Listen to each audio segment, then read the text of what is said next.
안녕하십니까. 아주대학교 융복하의료제품 촉진지원센터의 김지희 교수입니다. 먼저 바쁘신 시간을 통해서 제5회 융복하의료제품 전문가 포럼에 온라인으로 참여해 주신 모든 분들과 오늘 포럼의 패널로 특별히 모이신 전문가분들께 진심으로 감사의 말씀을 드립니다. 융복합의료제품은 4차 산업혁명 시대에 전 세계적으로 각광받는 분야입니다. 이러한 제품은 의약품과 의료기기가 복합되어 있는 품목이기 때문에 먼저 체계적으로 분류하고 또한 안전성과 유효성 등의 기준에 맞춰서 적절히 심사하여서 안전하면서도 효율적으로 제품을 허가하는 법적 체계를 구축해야 할 필요성이 대두되고 있습니다. 이러한 점에서 이번 제5회 포럼에서는 융복합 의료제품에 대한 합리적인 규제체계 확립을 위한 법령 제정 및 개정에 대해서 논의를 하고자 합니다. 구체적으로는 먼저 첫 번째 약사법과 의료기기법의 개정안에 대한 논의, 두 번째는 융복합 의료제품의 정의 규정 및 범위에 대한 논의, 세 번째는 융복합 의료제품 분류 기준의 제정안에 관한 논의, 마지막으로 융복합 의료제품의 구성 부분에 대한 안전성, 유효성 검증 규정 방향성에 대한 재개정 방향에 대한 논의를 진행하고자 합니다. 오늘 논의하게 되는 융복합 의료제품과 관련된 내용은 산업계와 연구계에서 많은 관심을 가지고 있는 법적인 쟁점입니다. 오늘 이 자리에는 국내 융복합 의료제품의 발전에 힘써주고 계시는 식약처 관계자분들을 포함한 기업, 협회, 대학, 연구소 등의 관련 전문가분들과 함께 그동안의 논의가 적었던 융복합 의료제품의 정의와 안전성, 유효성 검증에 대한 논의를 온라인으로 소통할 기회를 가지게 될 것이라고 기대하고 있습니다. 이번 제5차 포럼에서 논의하고 있는 법적 쟁점들이 향후 융복합 의료제품에 대한 허가를 받고자 하는 기업들과 또 연구 개발하고 있는 연구자들에게 궁금증을 해소할 수 있는 좋은 기회가 되리라고 생각합니다. 이번 제5차 포럼에 귀한 시간을 내어주신 여러분들께 진심으로 감사를 드리고 뜻깊은 시간이 되기를 기대하겠습니다. 네, 그럼 먼저 주제 발표를 시작으로 제5차 포럼을 시작하도록 하겠습니다. 먼저 제목은 융복합 의료제품 규제를 위한 약사법과 의료기기법에 관련 규정 개정에 관한 토론이라는 제목으로 아주대학교의 오승한 교수님께서 먼저 토론 발표 진행해 주시겠습니다. 끝까지 참여 부탁드리겠습니다. 감사합니다. 네, 오늘 주제 발표를 맡게 된 아주대학교 법학전문대학원 오승한 교수입니다. 이 발표는 사실은 저희가 수행을 했던 작년 수행했던 연구 내용을 이제 주로 담고 있고요.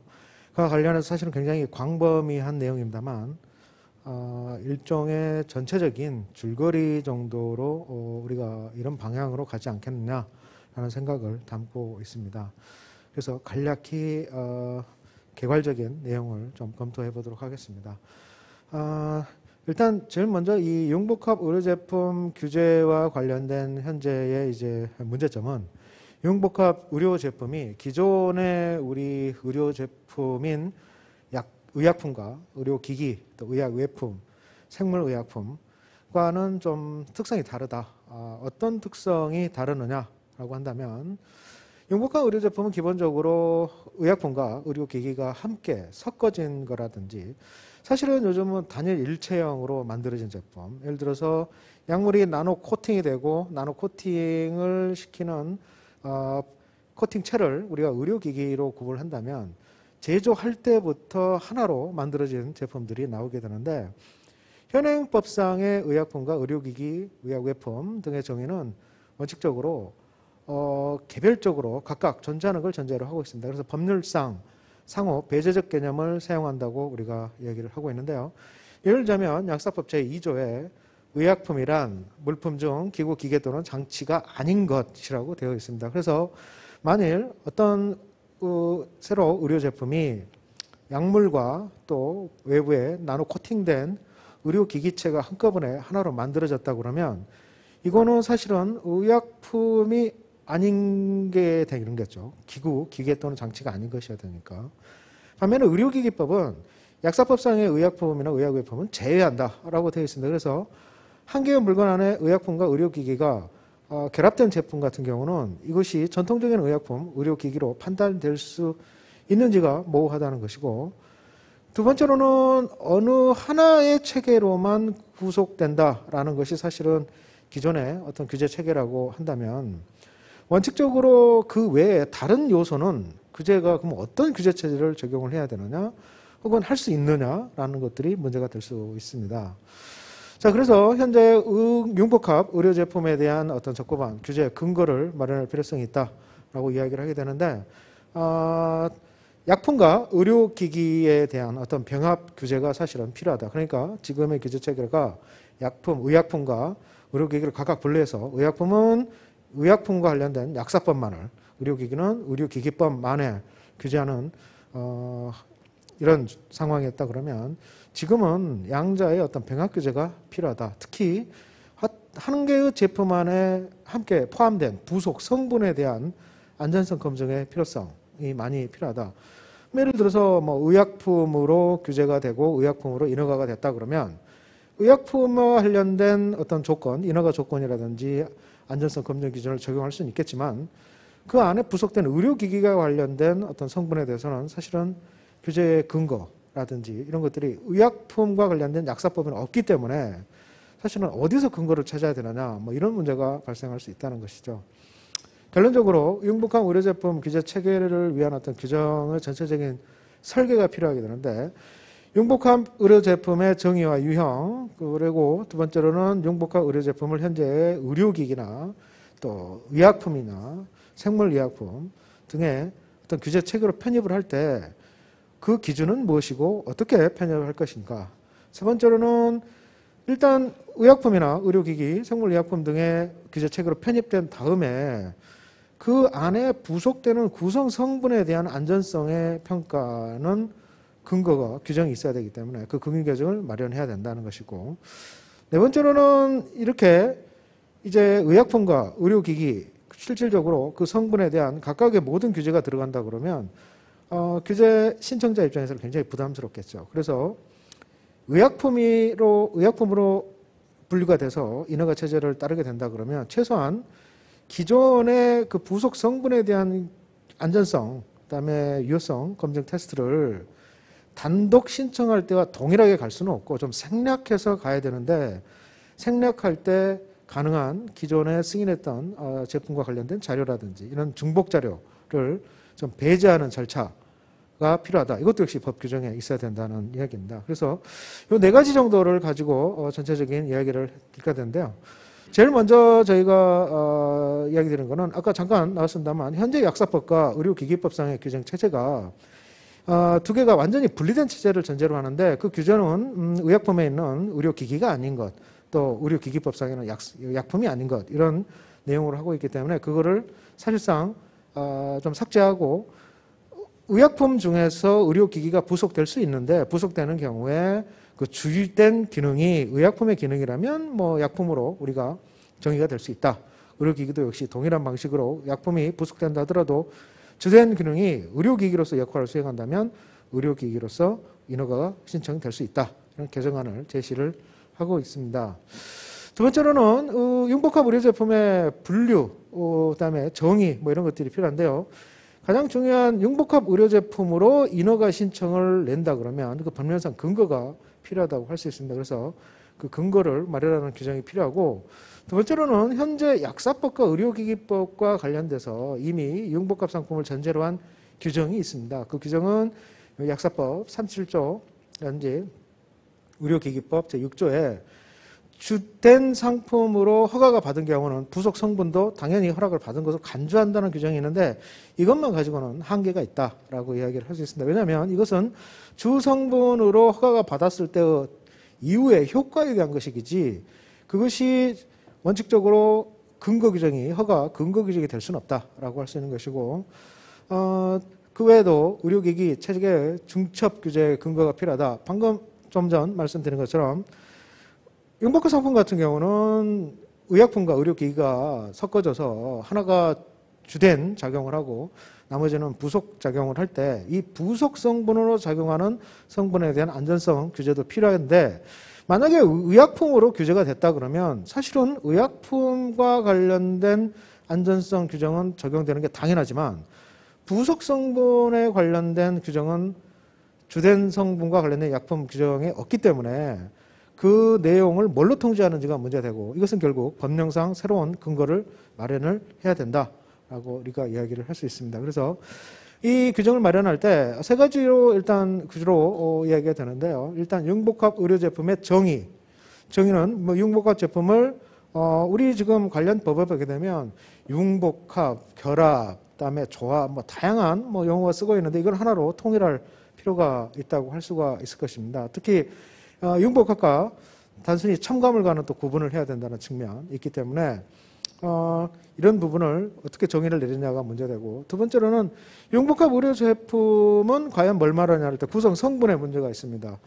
이거는 뭐 그렇게 복잡한 문제는 아닙니다만 의약품과 의료기기, 생물의약품이 그 구성 성분이라고 할 수 있게 되는데 우리는 사실상 약사법에 명시적으로 생물의약품과 관련된 이제 내용은 없고 관행적으로 그 안에 생물의약품이 포함된다라고 할 수 있어서 좀 이런 부분을 명확히 할 필요가 있지 않느냐.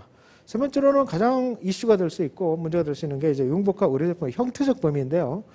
완전히 하나로 합쳐진 단일체 제품은 뭐 융복합 제품으로 정의를 하는데 전혀 문제가 없습니다만 두 번째로 합포장 제품 같은 경우는 분리되어 있지만 함께 포장된 제품이고 이것도 그렇게 큰 문제는 없습니다. 그러나 세 번째인 분리 포장되어서 분리 생산되고 또 개별 유통되는 사용 상품인데 이 약품을 사용할 때는 반드시 이 의료기기를 사용해라 라는 어떤 크로스 라벨드라고도 하고 크로스 레퍼러드라고 하는 이 동시 사용 제품은 이것이 과연 융복합 제품으로 포함될 수 있느냐 이거를 법령에 이렇게 규정할 수 있겠느냐 라는 문제가 제기될 수 있습니다. 저는 기본적으로 그래서 일단은 몇 가지를 통합해서 일단 융복합 제품의 정의와 관련해서는 이미 현재 첨단재생법, 첨단재생바이오법에 이 융복합 관련된 용어를 쓰고 있습니다. 그래서 물리적, 화학적으로 결합, 융복합 조합 등을 포함한다라는 개념이 있기 때문에 똑같이 쓰면 될 것이고 이 형태적 범위와 관련해서는 일체형 제품 및 합포장 제품 그리고 마지막으로 동시사용 제품도 역시 융복합 제품의 범위에 틀어놓는 게 좋겠다라는 식으로 입법 제안을 일단 해보고 있습니다. 그리고 이제 세 번째로 융복합 의료제품 규제를 위한 이제 분류 기준인데요. 이 분류 기준, 이 융복합 제품이 허가 신청이 됐을 때 이것을 의약품으로 분류할 것인가 혹은 의료기기로 분류할 것인가를 과연 기준이 무엇이냐라고 할 때 일반적으로 이 규제 분류 기준은 어떤 입법 정책상의 문제이고 법률상 근거를 두는 것이 사실은 필요하다고 할 수 있겠죠. 그런데 현재는 우리는 2020년 민원 처리 규정이라고 해서 훈령, 이 훈령은 법령상 근거는 없습니다만 식약처의 훈령으로 주작용 방식이라는 용어를 쓰고 있고 사실은 미국의 1990년 SMDA법에서 도입된 PMOA 그 주작용 방식을 그대로 사용해서 사용을 하고 있는데 이거를 법령화시킬 좀 필요가 있다라고 할 수 있는 것이고 현재 20년 우리 한국의 융복합 상품 규정에 저는 이제 학자니까 비판을 좀 하자면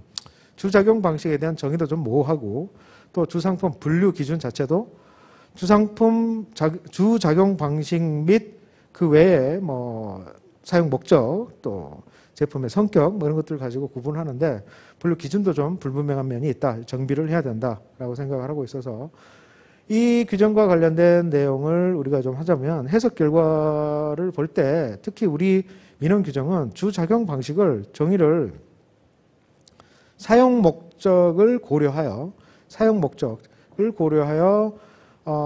주작용 상품이 결정적인 어떤 역할을 하는 기능이나 작용으로 정의를 하고 있는데 원래 미국에서 PMOA가 정의될 때는 원래 의도나 물론 처음에 미국에서도 논란이 굉장히 많았습니다만 그 제품을 개발하는 사용 목적이라는 건 결국 어떤 개발자의 의도를 이야기하는데 이거는 의도가 사실은 좀 달리 해석될 수 있는 면이 있어서 그보다는 객관적 성격에 가장 포커스를 맞춰서 의료제품이 어떤 구성 성분이 치료 효과가 직접 연관된 것인지가 가장 중요하고 이렇게 주작용 방식을 정의하는 게 맞겠다라는 것이 제 연구자로서의 제안입니다. 두 번째로는 주작용 방식뿐만 아니라 융복합 상품의 분류 기준은 반드시 주작용 방식만 가지고 분류할 수는 없습니다.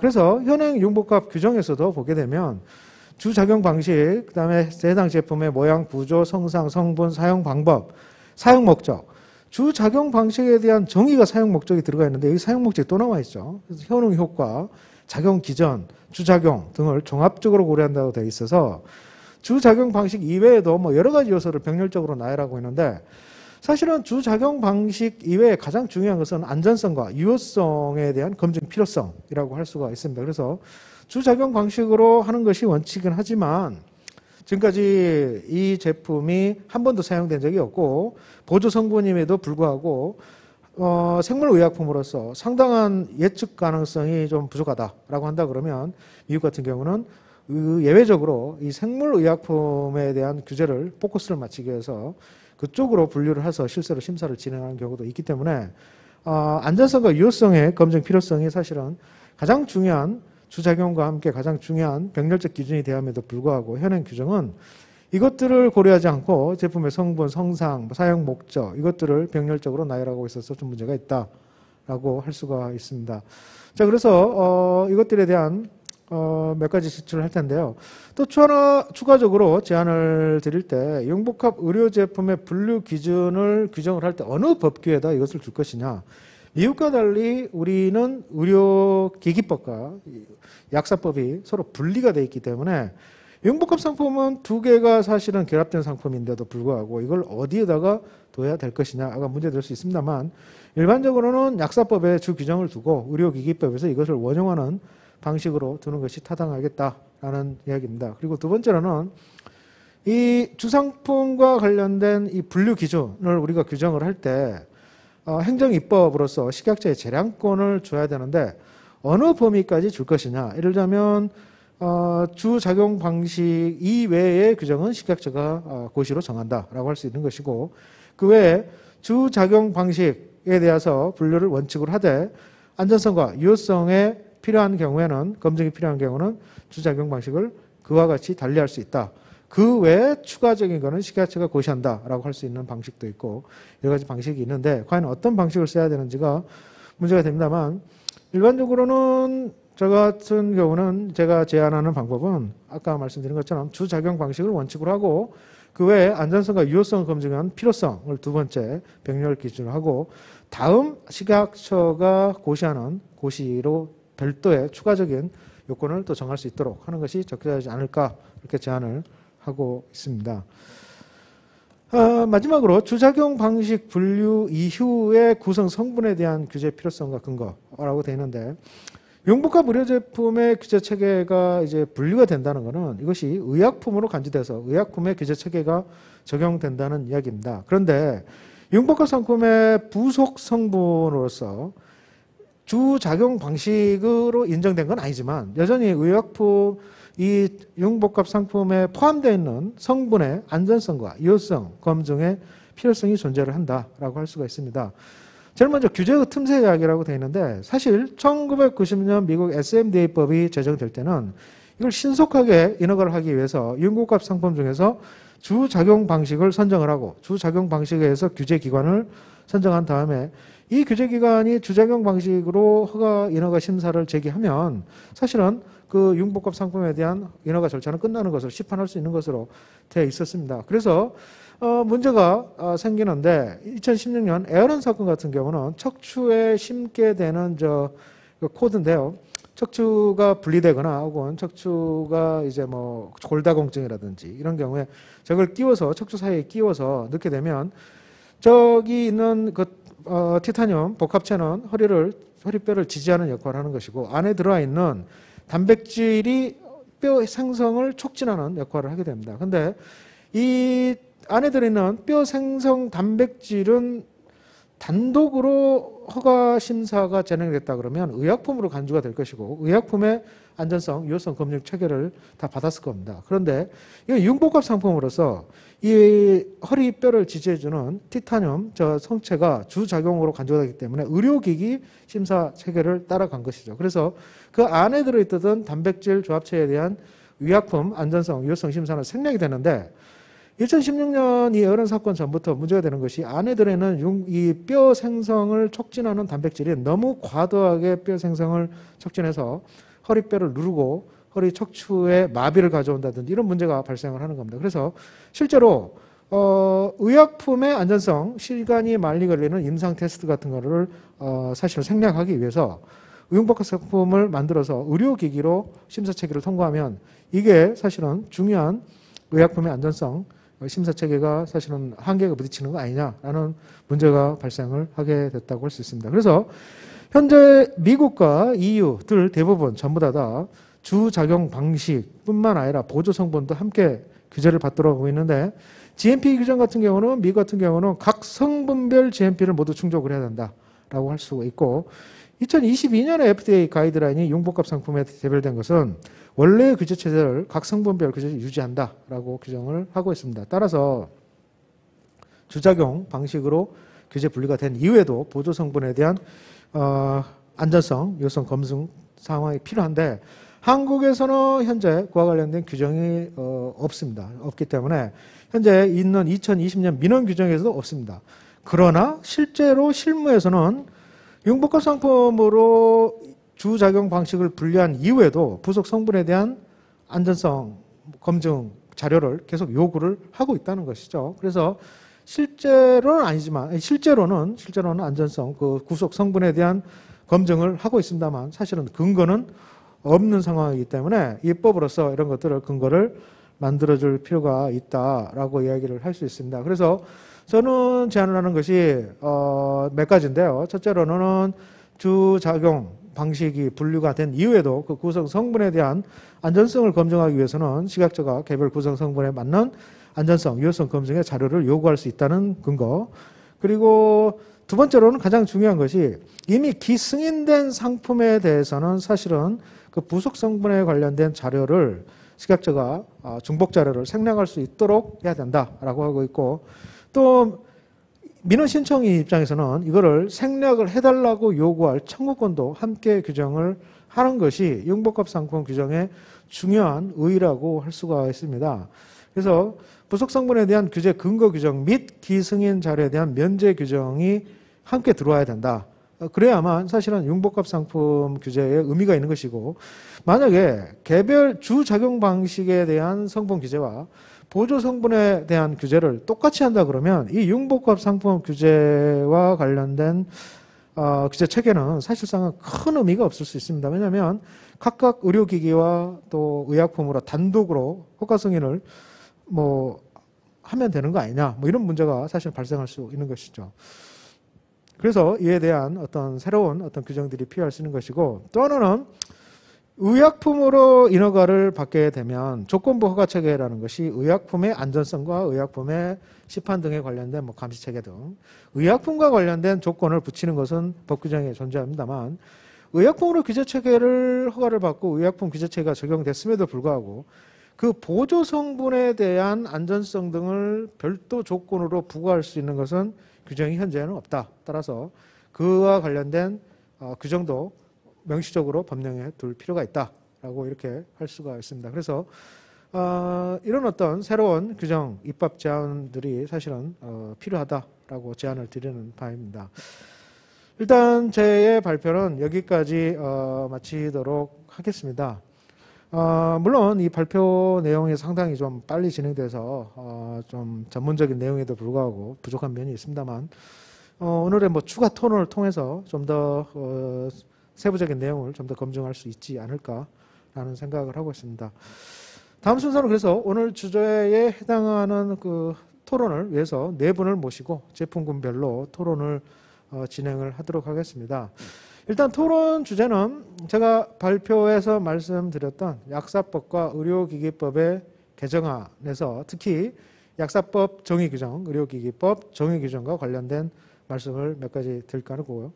두 번째로는 융복합 의료제품의 정의규정 및 범위, 융복밥 상품이 무엇인지, 또 융복밥 상품의 형태적 범위를 어디까지 법령에서 정할 것인지, 그 외 식약처의 고시로 재량 입법권을 인정할 범위는 어디까지인지를 우리가 이야기를 한번 나눠보겠습니다. 세 번째로는 융복합 의료제품의 분류 기준이 주작용 방식 및 안전성과 유효성 검증의 필요성이라고 이야기를 할 때 이것이 타당한지, 또 식약처 고시로 우리가 재량 입법권을 인정을 할 때 어디까지 법령 요건을 만들어 놓을 것인지에 대한 이야기를 좀 나눌까 합니다. 특히 식약처의 그 입법 재량권과 관련된 내용은 사실은 상당히 법률적으로 전문적 내용이기 때문에 식약처 관련자분들이나 제조업계에 계신 분들은 조금 생소할 수 있습니다만 사실은 법률적으로는 상당히 중요한 부분입니다.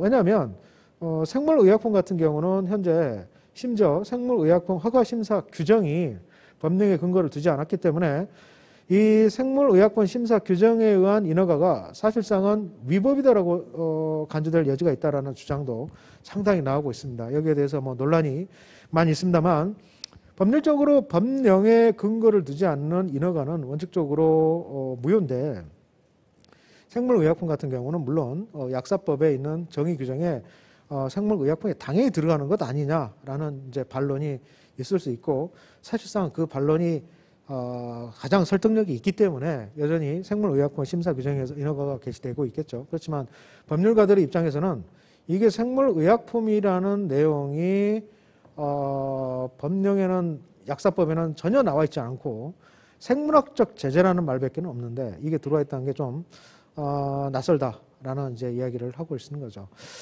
그와 관련해서 그래서 제가 뭐 토론 주제로서 이게 식약처의 고시로 바로 정하는 것이 맞느냐라는 이야기를 많이 할 텐데 현재 식약처의 고시가 지나치게 법령에 근거 없이 만들어지거나 혹은 그 범위가 지나치게 넓다는 비판도 상당히 많이 있습니다. 반면에 전문 분야에서는 전 세계적인 입법 추세가 이런 것이기 때문에 이거는 사실은 당연한 것이고 전통적인 법 논리만 가지고 적용하는 맞지 않다라는 반론도 만만치 않게 진행이 되고 있습니다. 그와 관련해서 그래서 아까 식약처의 고시로 맞느냐 뭐 이런 이야기를 제가 계속 이제 제재로 드리는 것이고요. 토론 주제로서 네 번째는 융복합 의료제품 부속 구성성분의 안전성, 유효성 검증 기준의 제정 필요성이라고 되어 있는데 그와 관련해서 어디까지 비슷하게 식약처 고시로 정할 것인지 또 그와 같은 현재의 민원 규정을 수정하는 의견이 맞는지 등등에 대해서 몇 가지 의견을 나눠보도록 하겠습니다. 자, 이것을 위해서 오늘 그 주제에 오늘 참여하신 네 분의 전문가분을 소개해 드릴 텐데요. 제일 먼저 우리 아주대학교 법학전문대학원 윤상 교수님께서 토론을 해 주시겠습니다.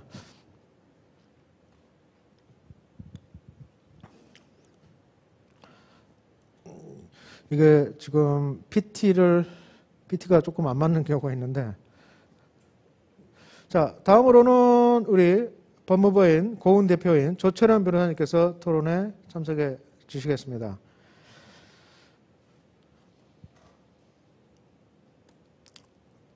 자, 다음 우리 업계 쪽에서는 이 분야에서 상당한 전문적인 지식을 가지시고 이 상담과 또 컨설팅을 많이 참여해 주신 K바이오 솔루션의 강경훈 대표님께서 참석해 주셨습니다.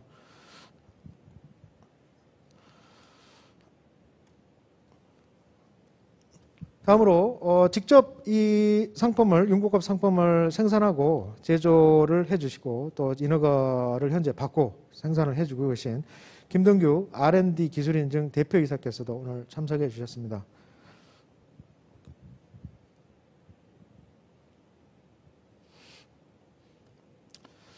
자, 이렇게 전문가분들을 모시고 오늘 이제 아까 잠깐 말씀드린 그 관련된 내용 중에 첫 번째 질문에 대한 토론을 진행하도록 하겠습니다. 우선 첫 번째 질문은요, 의약품과 의료기기법의 개정안에 대한 것이고요. 첫 번째 질의 1은 약사법과 의료기기법의 의약품과 의료기기 정의 규정에서 각 구성 요소의 중첩 가능성을 배제하는 현재의 그 정의 규정을 개정을 할 때 구체적인 의약품의 정의 범위를 식약처 재량으로 정하도록 법률에서 직접 규정하도록 저 같은 경우는 개정안을 제안을 하고 있는데 이것이 타당하겠느냐라는 어떤 질의입니다. 물론 이 지금 약사법과 의료기기법 개정안에 대한 사실 핵심은 약사법에 있는 의약품의 정의에서 현재 의료기기는 제외한다는 규정을 제외를 하고 삭제를 하고 대신에 의약품의 의료기기가 함께 첨가된 경우도 의약품으로 간주가 될 수 있는데 이렇게 섞어진 융복합기기 중에서 주된 기능이 의약품인 경우에는 의약품으로 인정할 수 있도록 설정을 하는 이 이제 개정안의 내용상에 대한 어떤 토론이 사실은 이제 핵심적인 내용이라고 할 수 있겠습니다만 이 약사법 관련 규정의 변경이 있게 되면 사실은 관련된 GMP 규정이라든지 그다음에 의약품에 있어서의 GLP 그다음에 그 외에도 비임상 관련된 규정들이 전부 다 변경이 되고 영향력이 상당히 많이 발생을 하게 됩니다. 그래서 현재 이 약사법 관련 규정을 개정을 했을 때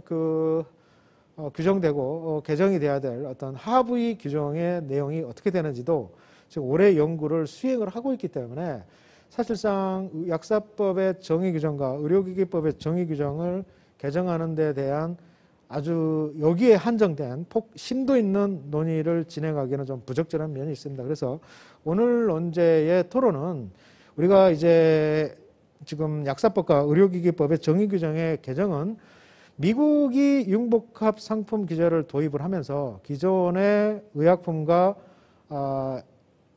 의료기기에 대한 정의를 제가 개정안으로 제안하는 것처럼 배타적 규정을 이제 바꿨습니다.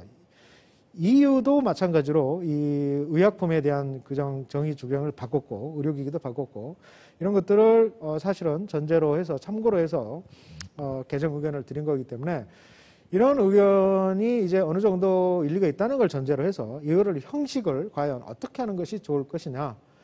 그래서 지금 이제 거기에 대한 질문 1이 우리가 여기에 대한 것이라고 할 수가 있는데요.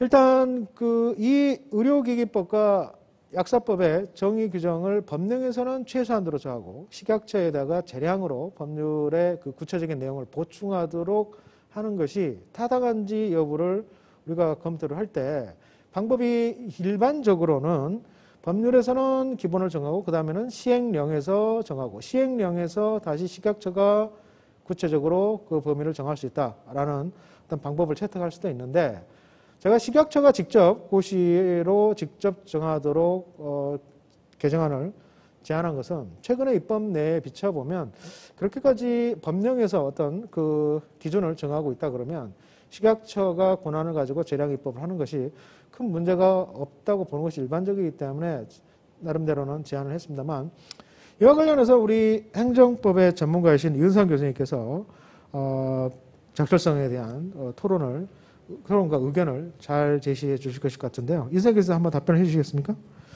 예, 말씀드려 보겠습니다. 지금 말씀 주신 대로 약사법과 의료기기법에서 각각 의약품과 의료기기에 대한 정의 규정은 있습니다. 법률 차원에서는 정의 규정이 있는데 이와 관련해서 융복합 의료제품을 담아내기 위해서는 법률 개정이 앞서서 진행돼야 된다는 점에 대해서는 오승환 교수님께서 본 발표 내용에서 자세히 설명해 주시고 이 부분에 공감을 합니다. 문제는 이와 같은 의약품의 정의 규정 그리고 의료기기에 대한 정의 규정에 대한 법률상 개정을 이제 넘어서서 실제로 그 어떤 의약품 융복합 의료제품까지를 담아낼 수 있는 법률 개정을 할 때 어떤 식약처장의 고시로 직접 바로 그 의약품의 정의를 조금 더 탄력적으로 넓힐 수 있는 규정을 법률에서 식약처 고시라는 하위 규정으로 바로 둘 거냐 아니면 뭐 또 다른 형태로 또 대부분 존재하는 위임 근거처럼 법률에서 일단 시행령으로 한번 내리고 보건복지부령 같은 것으로 한번 위임을 한 다음 보건복지부령에서 1차적으로 상세한 규정을 두고 그 외에 나머지 조금 탄력성을 둘 수 있는 부분을 식약처 고시를 하는 두 단계의 위임을 할 거냐 어떤 것이 더 적절할 것이냐의 문제가 되겠습니다. 행정법의 실제 일반 규정들을 개별 규정들을 살펴보면 약사법이나 의료기기법뿐만이 아니라 전체 법률의 비율까지는 뭐 말씀드릴 수는 없겠지만 이와 같이 두 단계 시행령을 거치고 고시로 거치는 형태의 법률도 다수가 있고, 아니면 조금 더 그 고시를 제정하는 기관에 대해서 조금 더 재량을 부여하고 입법 여지를 넓혀주는 의미에서 법률에서 바로 고시를 하는 형태의 규정들도 심심치 않게 볼 수가 있습니다. 그러면 우리가 지금 현재 논하고 있는 의약품 정의, 약사법에서의 의약품 정의와 의료기기법에서의 의료기기 정의를 조금 더 수정을 해서 융복화 의료제품을 담아내고 적용하기 위해서는 통상의 두 단계의 위임 형태가 더 적절할 거냐, 아니면 식약처장에게 고시를 할 수 있는 권한을 줘서 조금 더 신뢰감을 주면서도 재량권을 더 넓게 바로 인정해 줄 거냐의 문제는 선택의 문제이고 입법 정책에 물론 문제이기 있습니다만, 앞으로 융복화 의료 제품이 어떠한 형태로 나올지에 대해서는 굉장히 다양한 가능성을 열어두어야 합니다. 따라서 특히 글로벌 시장에서 어느 나라가 더 먼저 제품하고 시판할 수 있는 것인가에 대한 경쟁력 부분도 사실 우리가 앞으로 글로벌 스탠다드에 맞춰서 입법이 시시각각 변하면서도 탄력성 있게 적용될 수 있어야 되는데요. 그런 차원에서 보자면 아무래도 두 단계의 위임 방식, 시행령으로 갔다가 그다음 고시로 가는 방식은 개정 가능성 면에서는 바로 다이렉트로 식약처장 고시로 가는 방법보다는 대응 능력이 상대적으로 떨어집니다. 왜냐하면 시행령을 개정하기 위해서는 마찬가지로 국무회의도 거쳐야 되고 입법 과정 중에 입법에 관련된 여러 가지 의견 수렴도 거쳐야 되고 이런 정식 절차가 필요한 반면에 고시로, 만약에 식약처장의 고시로 바로 나갈 수 있다면 사안에 대해서 보다 신속하게 대응할 수 있는 장점은 있습니다. 그것의 반대, 동전의 양면이라고 볼 수 있겠는데, 반대 측면으로 그러면 그렇게 쉽사리 식약처장에게 고시를 하도록 재량을 주는 것이 너무 과도한 재량이 아니겠는가라는 우려도 충분히 제기가 될 수 있습니다. 이 부분에 대해서는 이에 대해서는 반박이 이와 같이 가능할 것 같은데요.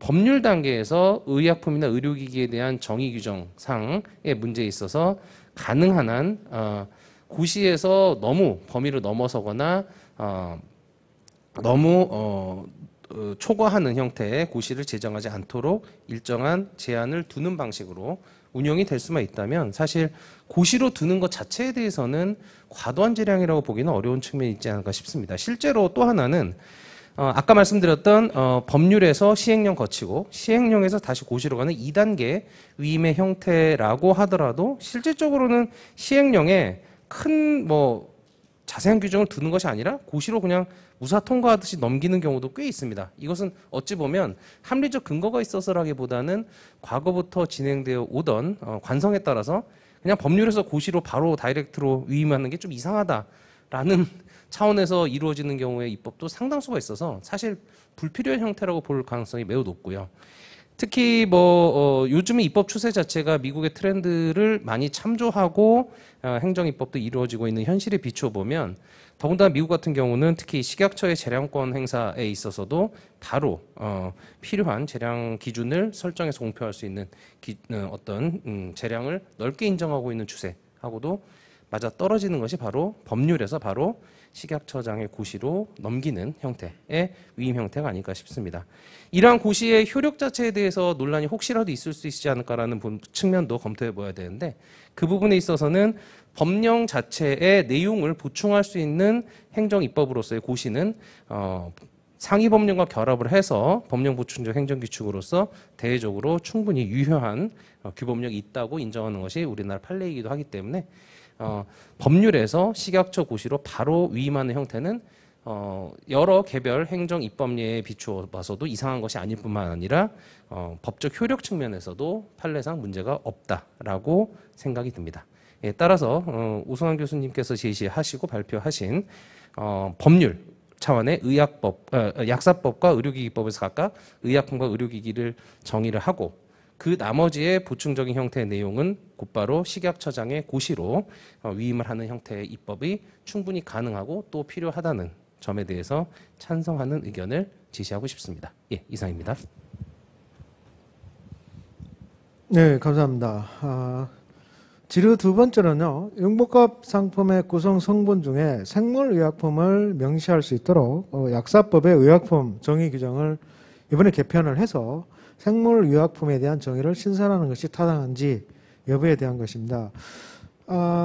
조금 전에 제가 주제 발표를 할 때 조금 함께 말씀드렸습니다만 현재 우리 약사법의 의약품 정의 규정에는 생물의약품이라는 내용은 정의는 존재하지 않습니다. 다만 제51조에 보면 생물학적 제재와 관련된 별도의 근거 기준을 마련하도록 되어 있는데 생물의약품이라는 말을 쓰지 않음에도 불구하고 명시하지 않음에도 불구하고 생물의약품 허가심사 규정이 만들어져서 이 규정에 근거해서 실질적으로 국민의 기본권을 제한하는 사항, 예를 들자면 생물의약품 같은 경우는 허가권을 누구만이 할 수 있다. 혹은 생물의약품을 허가를 받을 때는 그 관련된 데이터를 몇 년 안에만 인용할 수 있다, 없다. 뭐 이런 규정들을 다 이 허가 심사 규정에서 두고 있는데 그 심사 규정에서 두려면 최소한 이제 법률에 근거를 둬야 되지 않느냐라는 게 기존의 비판이었고요. 제가 사실 그런데 이제 융복합 상품과 관련해서 이게 그럼 무슨 의미냐? 법령에 융복합 상품과 관련된 정의 규정을 둘 때 밑과 같이 융복합 상품은 의료기기, 약사법 몇 조 위한 의약품과 의약외품, 의료기기, 생물의약품의 결합이다라고 정의를 하려고 그러는데 약사법에 막상 생물의약품이라는 정의 규정이 없는데 갑자기 융복합 상품의 규정에서 생물의약품으로 명시를 하려고 하니 이게 사실은 좀 문제가 있다라는 어떤 이제 이야기인 거죠. 그래서 이 생물의약품을 약사법상 정의 개정에 넣어가지고 그 근거증을 만드는 게 맞다라는 게 이제 제 개정안의 제안인다만 아무래도 실무계나 이런 쪽에서는 그게 무슨 필요가 있겠느냐. 이미 지금까지 생물의약품의 허가 심사 규정만으로도 다 심사 잘 받고 다 하고 있는데 이 법 규정을 새로 바꾸는 데 대해서 굉장히 일단 부정적인 견해가 많으셔서 이와 관련해서 실무에서 직접 인허가라든지 이런 업무를 담당하시는 우리 조천은 변호사님께서 한번 견해를 말씀해 주시면 감사하겠습니다. 네, 제가 답변 드리도록 하겠습니다. 약사법의 의약품 정의 규정 개정 시에 합성 화학의약품에 대응하는 생물의약품의 정의를 신설하는 것이 타당한지에 대해서 말씀드려 보겠습니다. 먼저 생물의약품의 정의를 한번 살펴보겠습니다. 식약처에서 발간한 융복합 의료제품 분류 사례집의 용어란을 보면 생물의약품이란 사람이나 다른 생물체에서 유래된 것을 원료 또는 재료로 하여 제조한 의약품으로서 보건위생상 특별한 주의가 필요한 의약품을 말하며 생물학적 제재, 유전자 재조합 의약품, 세포배양 의약품, 첨단 바이오 의약품, 기타 식품안전처장이 인정하는 제재를 포함한다라고 정의하고 있습니다. 그러나 교수님께서 말씀하신 대로 우리 약사법 제2조에서는 생물의약품에 대한 별도의 정의 규정을 두고 있지 않습니다. 의약품의 범위 안에 생물의약품의 개념도 당연히 포함되기 때문에 별도의 정의 규정이 필요치 않다고 판단했을 수도 있어 보입니다. 미국의 경우는 의약품, 의료기기, 생물의약품을 별도로 규정하고 있는데 이는 생물의약품이 일반 의약품과는 다른 특성을 가지고 있기 때문에 별도의 취급이 필요하다는 판단 때문일 것입니다. 조금 전 말씀드린 식약처 예규상의 정의 규정에서도 보건위생상 특별한 주의가 필요한 의약품이라고 밝힌 바와 같이 생물의약품을 일반 의약품과는 별도로 취급할 필요성은 있어 보입니다. 또한 약사법 규정을 들여다보면 52조 등에서 생물의약품 관련 조항이 나오긴 합니다. 그럼에도 불구하고 생물의약품에 대한 정의 조항이 없다는 것은 어떤 법률 체계상으로도 맞지 않다고 할 수 있습니다. 무엇보다 현재 융복합 의료 제품을 정의할 때 의약품과 생물의약품이 조합한 경우 이를 융복합 의료 제품으로 볼 것인가에 대한 혼동을 방지하기 위해서라도 생물의약품의 별도 정의 규정을 신설하는 것이 바람직하다고 생각합니다. 즉 단순히 생물의약품의 개념 규정을 두는 차원이 아니라 융복합 의료 제품으로 보기 위해 생물의약품이라는 하나의 제품 영역을 확인하는 차원의 의미가 있기 때문에 그렇다고 생각합니다. 결과론적으로 동의하는 입장입니다. 이상입니다. 네, 감사합니다. 자, 이와 관련해서 현장 질문이 좀 올라와 있는데요. 현재 융복합 의료 제품이 식약처의 허가를 받아서 시판되어서 이미 유통되고 있습니다. 그런데 약사법과 의료기기법을 굳이 개정을 해야 되느냐와 관련된 질문입니다. 이와 관련해서 이 질문은 사실상은 이제 법과 관련된 법률의 어떤 의의, 취지, 뭐 이런 체계와 관련된 질문이기 때문에 아무래도 제가 먼저 답변을 하는 게 적절할 것 같은데요. 일단 융복합 의료 제품이 식약처에 허가를 받아 시판되고 있다라는 이야기는 이제 융복합 제품을 의약품으로 혹은 의료기기로 일단 분류를 하고 거기에 따라서 의료기기라 그러면 뭐 기술문제 심사, 그다음에 의약품 같은 경우는 임상, 비임상을 거쳐서 허가를 하고 있다고 할 수 있는데 잠깐 제가 발표 내용에서 잠깐 말씀드린 것처럼 의약품으로 분류를 했다고 하더라도 그 부속 성분인 의료기기에 대한 안전성, 기술문서 자료를 또 요구를 식약처에서는 하고 있고 또 이것들에 대한 그 테스트가 통과가 돼야 의약품으로서 인허가를 해줍니다. 그런데 이상한 것은 의약품으로 인허가를 해주는데 왜 의료기기법에 규정된 그 요건들을 적용을 해서 요구를 하고 그 요건을 충족을 해야만 의약품으로 인허가가 나오냐는 거죠. 이것은 사실은 물론 실질적으로는 그 보조 성분의 안전성, 유효성을 안전성을 확보하기 위해서 사실은 반드시 필요한 것이고 전 세계적인 추세가 실질적으로 다 그렇게 가고 있는 것이기 때문에 당연한 것이라고 할 수 있습니다.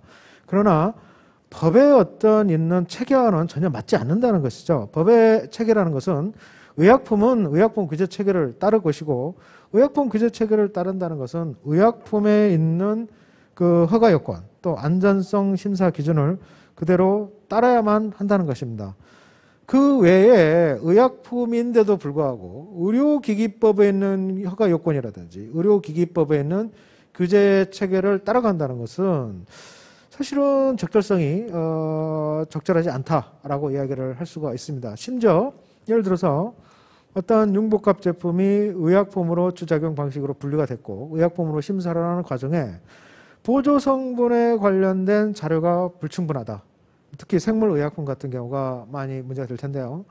생물의약품과 관련된 그 자료 안전성, 유효성 검증 자료가 부족하기 때문에 이 자료를 제출해라. 이 자료 혹은 이 자료가 불충분해서 제품 허가를 낼 수가 없다라고 한다 그러면 의약품으로 분류가 됐음에도 불구하고 왜 생물의약품의 조건을 달아가지고 허가를 거부하느냐 혹은 뭐 의약품에도 불구하고 왜 의료기기의 법에 있는 규정을 근거로 허가를 거부하느냐라는 어떤 법률 분쟁이 반드시 발생하는 게 일반적이라고 할 수가 있습니다.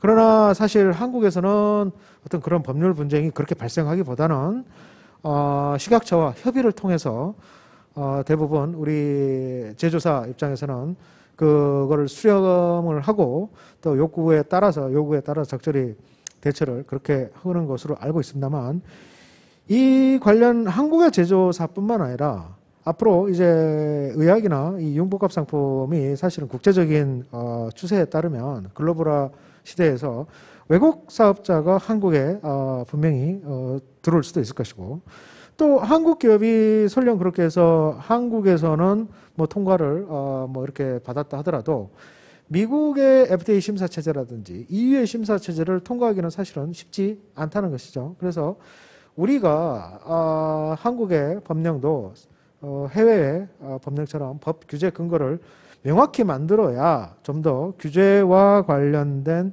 철저한 안전성, 유효성 심사라든지 또 체계적인 규제 체계가 가능하다라고 할 수가 있습니다. 그래서 현재의 의약품과 의료기기가 완전히 분리되고 완전히 규제 체계가 다르고 완전히 심사가 다른 이 규정의 가장 핵심이 되는 정의 규정을 개정하는 것이 필요하다라고 이렇게 제안을 드리는 바입니다.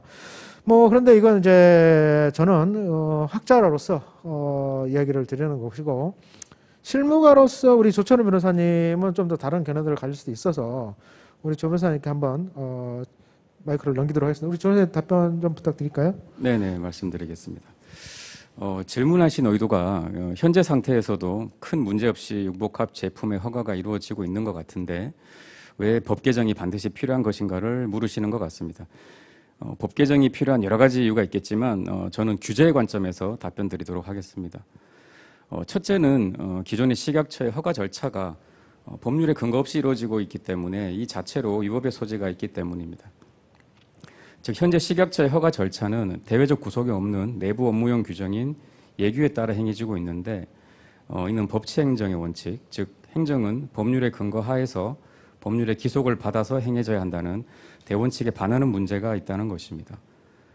따라서 법률 개정을 통해 그 법적 근거를 마련해야 할 필요성이 있는 것이죠. 이렇게 법률에 명시가 되면 행정의 적법성을 보장받음은 물론 제도의 투명성이 강화되고 심사 차별이나 규제 불균형의 문제 해결에도 큰 도움이 될 것으로 보입니다. 그리고 둘째는 기존의 약사법과 의료기기법이 정의 규정을 둘 당시에는 융복합 의료 제품의 개념을 상정하지 못하였기 때문에 기존의 정의 규정을 그대로 둔다면 상호 배타적 개념 규정으로 인해서 융복합 의료 제품이 어느 규제 대상에도 속하지 못하는 모순이 발생할 수도 있습니다. 따라서 융복합 의료 제품의 개념을 포용할 수 있는 법률 개정을 통해서 규제 공백의 문제를 해소하고 새로운 형태의 융복합 의료 제품의 출시에도 대비할 수 있도록 해야 할 것입니다. 네, 이상입니다. 네, 감사합니다. 자, 이번에는 이제 두 번째 질문에 대한 토론을 진행하도록 하겠습니다. 두 번째 질문은 융복합 제품의 정의 규정을 두고 이제 규제 분류 규정을 두고 이런 직접 융복합 제품의 이제 규정과 관련된 내용인데요. 첫 번째 질문은 융복합 제품의 원래 이제 지금까지 우리 첨단 재생 바이오법 같은 경우가 가장 대표적인 내용인데요. 융복합 의료 제품의 규제를 위한 별도의 특별법을 두고 여기서 이제 뭐 약사법이나 의료법을 개정하지 않고 융복합 제품이 뭐다, 또 융복합 제품은 뭐뭐뭐뭐로 이루어진다 등이나 뭐 이런 것들을 하지 않고 약사법 안에서 관련 정의를 개정을 하고 상품의 범위 규정을 신설하는 것이 그게 오히려 비합리적이고 또 불합리한 거 아니냐라는 어떤 질문입니다. 여기에 대해서 우리 이은상 교수님께서 행정법 전문가로서 답변을 가장 적절히 해줄 것 같은데요. 이 교수님 답변 좀 부탁드릴까요? 예, 말씀드리도록 하겠습니다. 어떠한 새로운 규율 대상이 있고 그것을 어떤 방식으로 규율할지에 대해서는 크게 두 가지의 방법이 있습니다. 하나는 그 새로운 규율 대상에 대해서 가장 기존의 법률 안에서 적용될 만한 법을 개정해서 적용 대상으로 포용하는 방법이 있고, 아니면 새로운 규율 대상이 등장했을 때, 기술이나 사회 발전에 의해서 등장했을 때 특별법 자체를 그에 딱 맞는 특별법을 제정해서 그것을 적용시키는 방법, 크게는 두 가지가 가능합니다. 근데 이 부분에 있어서 각각 장점과 단점이 있을 수 있습니다. 기존 규율 체계를 이용하는 방식은 새로운 대상을 오롯이 다 규율할 수 있는 부분에 있어서 약간의 규제상의 문제가 있을 수 있습니다. 왜냐하면 가장 그 새로운 규율 대상으로 기술 발전이나 사회 발전을 통해서 등장한 대상이 기존의 법률 체계하고는 딱 맞지 않는 새로운 규율 내용이 포함된다고 했을 때 그것을 기존 법률 체계 안에서 일부 조항의 개정으로 만약에 해결을 하게 된다면 100% 이게 완전하게 소화되기가 힘든 부분도 있을 수 있고, 규범의 어떤 마찰 관계나 아니면 기존에 적용되던 구 적용 대상들하고의 문제점이 도출될 수 있는 부분이 있습니다. 근데 그것을 특별법으로 만약에 해결하게 되면 그 새롭게 규율해야 되는 그 대상에 대해서 일관되게 쭉 하나의 통일성을 갖춘 체계로 규율해 낼 수 있는 장점이 있다고도 볼 수 있고, 특별법을 선호하는 입장에서는 이제 그러한 부분을 강조하고 있는데요. 근데 반대로 생각해 보면 두 가지 점에서 이제 특별법을 제정하는 것은 또 반대로 우려가 제기되고 있는데요. 첫 번째는 그렇다고 해서 어떤 새로운 기술 발전과 사회 발전에 따라서 규율 대상이 포착된다고 했을 때 특별법을 제정한다고 하게 되면 불필요하게 특별법이 너무 남발되는 문제점, 법률의 홍수가 벌어지는 문제점이 있습니다. 그 부분은 만약에 그 새로운 대상에 대해서 규율이 특별법으로 이루어져서 어느 정도 안정화된다 하더라도 그 대상이 다시 변화한다거나 또다시 새로운 규율 대상이 나와 약간 유사한 범주 안에는 들지만 새로운 규율 대상으로서 규율 필요성이 생겼을 때 그럼 또 특별법을 옥상옥으로 만들어낼 거냐, 이 부분에 대해서는 회의적인 부분이 있고요. 또 하나는 특별법으로 어떤 규율 대상을 이제 새로 포착했을 때 또 하나의 문제점은 기존의 법 체계와의 마찰이 오히려 더 크게 발생한다는 점입니다. 새로운 규율 대상에 대해서는 맞춤형으로 규율이 잘 될 것 같지만 실제로 그 새로운 규제 대상으로서의 어떤 기술과 사회 발전에 따른 대상이 특별법에서 커버하고 있는 영역 이외에 종전의 국법 체계 하에서 적용되거나 해결돼야 될 부분하고도 연결되는 문제가 생기게 되고 그 부분은 특별법과 구법 사이에 어떤 규제의 중복이나 아니면 이중 규제 그리고 그 이중 규제에 따라서 어떤 법을 우선해서 적용할 것인지에 대해서 일반적으로 뭐 어느 법을 우선 적용한다라고 법률에서는 통상 규율을 해놓고는 있으나 실제로 개별적인 쟁점이 들어가서는 어떤 법을 우선해서 적용할지가 굉장히 애매한 경우가 많아집니다. 따라서 그 부분에 대해서는 특별법을 일반적으로 지향하는 부분이 견해가 모아지고 있는 부분이 있고요. 마지막으로는 특별법을 제정한다는 것 자체가 새로운 규율 대상에 대해서 입법적으로 근거를 마련하는 것에 대해 여론이 크게 형성됐을 때 그게 충분히 가능하고 예산 지원이 이루어지는 건데 실제로는 그 정도의 어떤 이슈가 되어 있는 특별법을 만든다는 게 생각보다 쉽지 않습니다. 국민의 대표로 구성된 국회 안에서 의견이 엇갈릴 수가 있고 오히려 기존의 법체계 안에서 일부 수정하는 약간의 보수적일 수도 있지만 안정적인 법체계로 가는 것에 대해서 오히려 더 선호를 하는 경향이 크고 규율 체계 자체의 어떤 모순이 덜 벌어지는 규범 체계의 정당성 부분에서는 오히려 기존 규율 체계를 이용하는 것이 훨씬 낫다는 것이 일반으로 제기되고 있는데요. 제가 일반으로 너무 길게 말씀드렸습니다만 그렇다면 우리가 지금 연구 대상으로 하고 있는 또 논의 대상으로 하고 있는 융복합 의료 제품의 경우에는 과연 특별법을 개별로 만들어서 해결해야 될 정도의 센세이션한 사안이냐?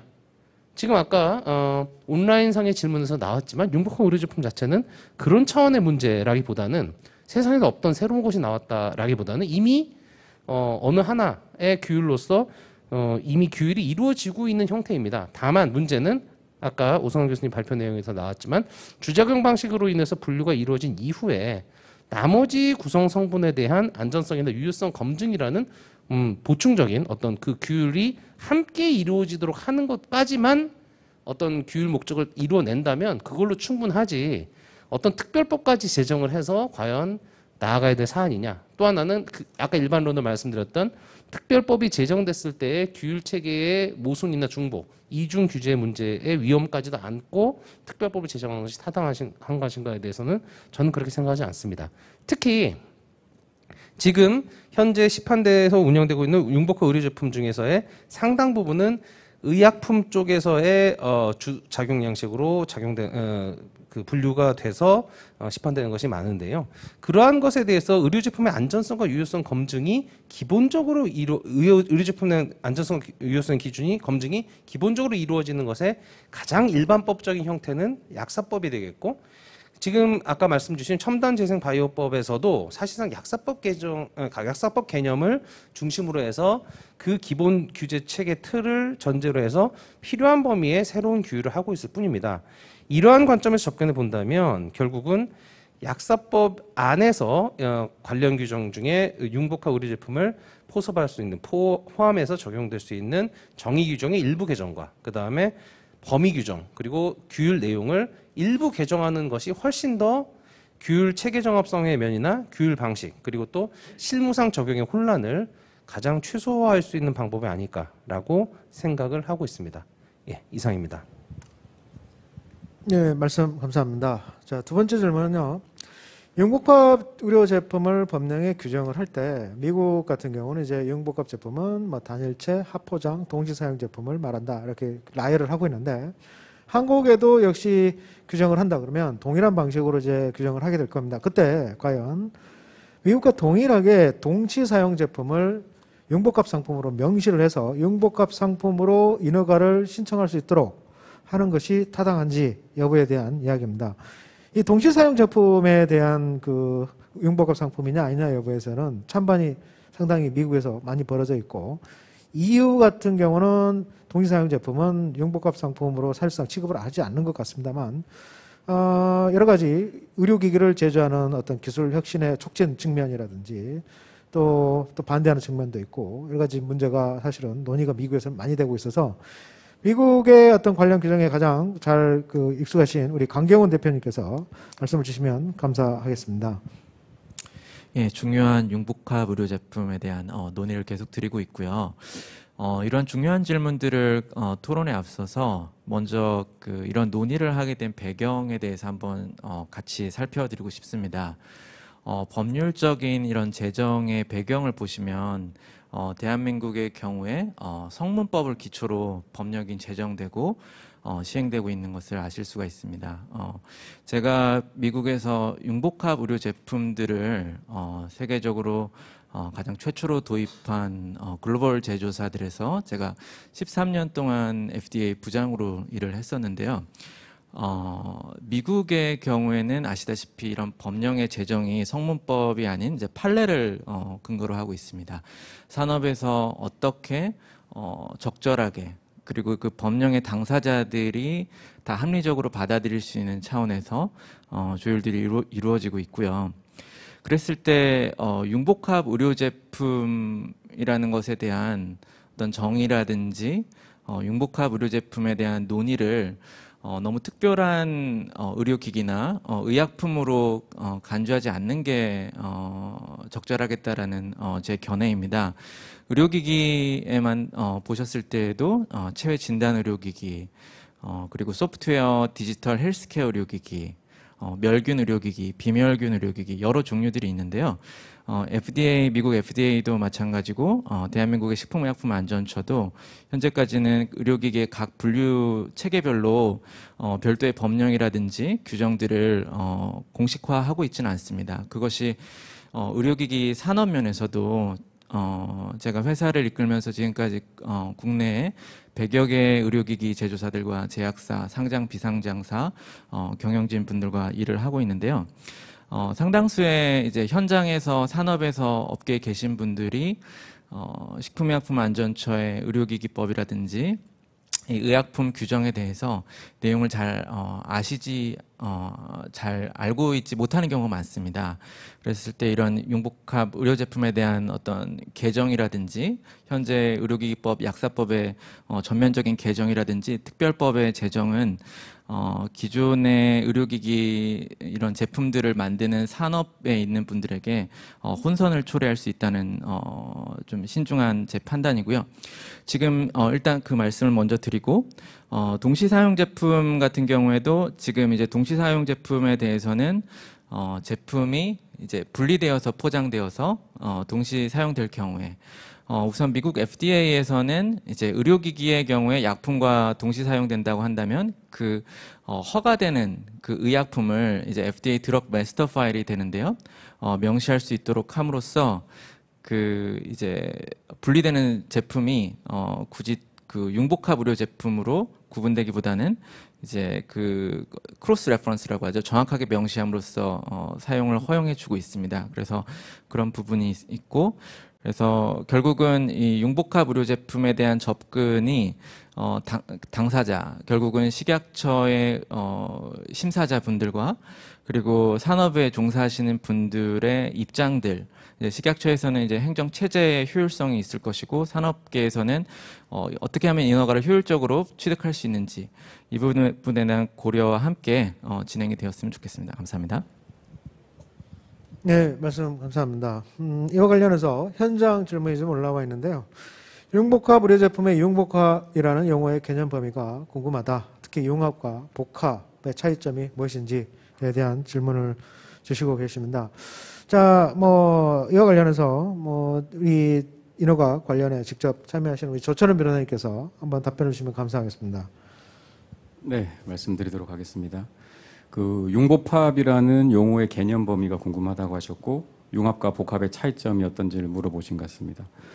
먼저 융합이라는 것은 두 개 이상의 구성품이 하나로 결합되어 각각의 본래 성질을 잃고 하나의 성질로 변질되는 것을 의미하는 것으로 화학적 결합을 통칭한다고 할 수 있습니다. 반면에 복합은 두 개 이상의 구성품이 여전히 각각의 성질을 보유한 채로 하나로 결합된 것으로 일반적으로는 물리적 결합을 뜻한다고 할 수 있습니다. 다만 광의의 개념으로서의 복합이라는 표현은 위에서 말한 화학적 결합, 즉 융합의 의미까지 포함하여 쓰이기도 합니다. 예, 그래서 용어라는 것이 좀 쓰이기 나름이라는 말씀을 드리고 싶고요. 사전적 의미의 융복합은 당연히 융합과 복합을 아울러 이루는 말입니다만, 융복합 의료 제품에서의 융복합은 최근에 이미 사회 여러 분야에서 사용되고 있는 융복합이라는 표현과 마찬가지로 4차 산업혁명에서의 어떤 초연결과 유사한 개념을 담고 있다고 볼 수 있습니다. 즉, 둘 이상의 영역에서 서로에게 도움을 줄 수 있는 요인들을 찾아내고 아울러 작용시킴으로써 어떤 시너지 효과를 얻고자 하는 개념을 포함한다는 뜻입니다. 구체적인 규정을 살펴보면 식약처 예규인 융복합 민원 규정에서의 융복합 의료 제품이라 함은 의약품과 의약외품 및 의료기기가 물리적, 화학적 또는 그 밖의 방법에 의해 서로 복합적으로 결합된 제품을 말한다고 규정하고 있습니다. 또 이제 첨단 재생 바이오법에서 첨단 바이오 융복합 제제에 대하여 세포 치료제, 유전자 치료제, 조직공학 제제와 의료기기가 물리적, 화학적으로 결합, 융합, 복합, 조합하여 이루어진 의약품이라고 규정하고 있습니다. 따라서 이러한 점들을 종합적으로 고려해 보면 융복합 의료 제품에서 융복합이란 서로 다른 영역에서 시너지 효과를 내기 위해 물리적, 화학적 또는 그 밖의 방법에 의해 서로 복합적으로 결합된 것으로 정의할 수 있지 않을까 생각됩니다. 참고적으로 융복합 의료 제품의 개념 범위에 대해서 말씀드리자면 의약품이나 의약외품, 의료기기, 그리고 아까 말씀 나눴던 생물의약품도 포함될 수 있고요. 이러한 영역들이 교차적으로 결합되어야지 융복합 의료 제품이라고 볼 수 있는 것이지 의료기기와 의료기기 간의 결합과 같이 동일한 제품군 안에서의 결합은 융복합 의료 제품에 해당하지 않는다는 점을 주의할 필요가 있어 보입니다. 네, 이상입니다. 자, 현장 질문에 대해서 우리 법률가뿐만 아니라 직접 상품을 제조, 인허가를 신청하시는 우리 김댕규 대표님의 생각은 어떠신지 한번 말씀 주시면 감사하겠습니다. 네, 보충해서 설명드리겠습니다. 실제 인허가를 이제 하는 입장에서 그 용어 정의는 이제 범위 설정과 관련해서 되게 중요한 사항입니다. 현재 이제 현행 가이드라인이나 규정을 보면은 이런 이제 융합, 복합, 조합, 결합 이런 용어를 되게 이제 혼재해서 사용하고 있습니다. 그런 이제 용어에 대한 이제 그 정의는 이제 현재 이제 법령상으로는 나와 있지 않습니다. 이러한 용어들에 대해서는. 단지 이제 융복합 의료 제품에 대해서는 이제 아까 말씀드렸다시피 의약품과 의약외품, 의료기기가 물리적, 화학적 또는 그 밖의 방법에 서로 복합적으로 결합된 제품이라 이렇게 이제 정의되어 있습니다. 또 어떤 데는 보면 이제 물리적, 화학적 그 밖의 방법 대신에 생물학적 방법이라는 이제 용어가 나오는 경우도 있습니다. 그래서 아까 말씀드린 바와 같이 융합은 그 화학적 방법을 얘기하는 거고 복합이라는 거는 물리적 방법을 얘기하는 거고 이렇게 말씀하신 게 이제 맞는 것 같습니다. 근데 단지 이제 또 우리 또 첨단 재생 바이오법에 보면 용어 정의에 보면은 또 물리적, 화학적 그 밖의 방법이라는 건 또 없거든요. 생물의약품을 얘기하는데 또 생물학적 방법도 없고 그리고 대신에 이제 결합, 융합, 복합, 조합 모든 걸 다 포괄하는 용어가 들어가 있습니다. 실제 이제 이 용어 사용 예를 이제 약사법이나 의료기기법을 보면은 그 복합 같은 경우는 이제 복합 제제라 그래서 이제 주성분이 하나 이상, 두 개 이상인 이제 그런 제제를 이제 복합 제제라고 이제 사용하는 예가 있습니다. 반면에 이제 융합 같은 경우는 거의 용어 사용을 하지 않고요. 이제 조합 같은 경우는 이제 조합 의료기기라 그래서 의료기법에서 이제 자주 쓰는 용어입니다. 그래서 이렇게 이제 법령상에 서로 다른 용어를 이제 혼재해서 사용하는 거는 이제 어떤 이제 그 개발자 입장이나 산업계 입장에서 좀 혼돈을 일으킬 수 있기 때문에 어느 정도 좀 정리가 필요하지 않나 법령 간에 이제 그런 의견입니다. 네, 말씀 감사합니다. 이제 세 번째 질문으로 토론으로 들어가겠습니다. 세 번째는 융복합 의료제품의 상품 분류 기준에 대한 것입니다. 제일 먼저 질의는요, 주작용 방식과 예외적인 어떤 안전성, 유효성, 검증성의 필요성을 상품 분류 기준으로 우리가 규정을 법령에 한다고 할 때, 이 어떻게 보면 이제 분류를 위한 요건이죠. 주작용 방식 혹은 안전성, 유효성, 검증 필요성. 두 가지 요건을, 그 외에도 요건이 또 들어갈 수 있겠죠. 이 분류의 어떤 요건을 법률로 규정을 할 때, 어떤 방식으로 할 것이냐에 대한 논의인데요. 원칙적으로 뭐 방법이 여러 가지 있을 겁니다. 예를 들자면 뭐 융복합 의료 제품의 분류 기준은 식약처에 고시로 정한다. 아예 통째로 식약처 고시로 다 내려보내는 방법이 있을 것이고, 또는 미국과 같이 주작용 방식을 통해서 규정한다라고 주작용 방식만을 규정할 수도 있는 것이고, 혹은 이 주작용 방식을 원칙으로 하고 예외적으로 안전성, 필요성이 있는 경우에는 그에 맞게 상품 분류 기준을 정할 수 있다.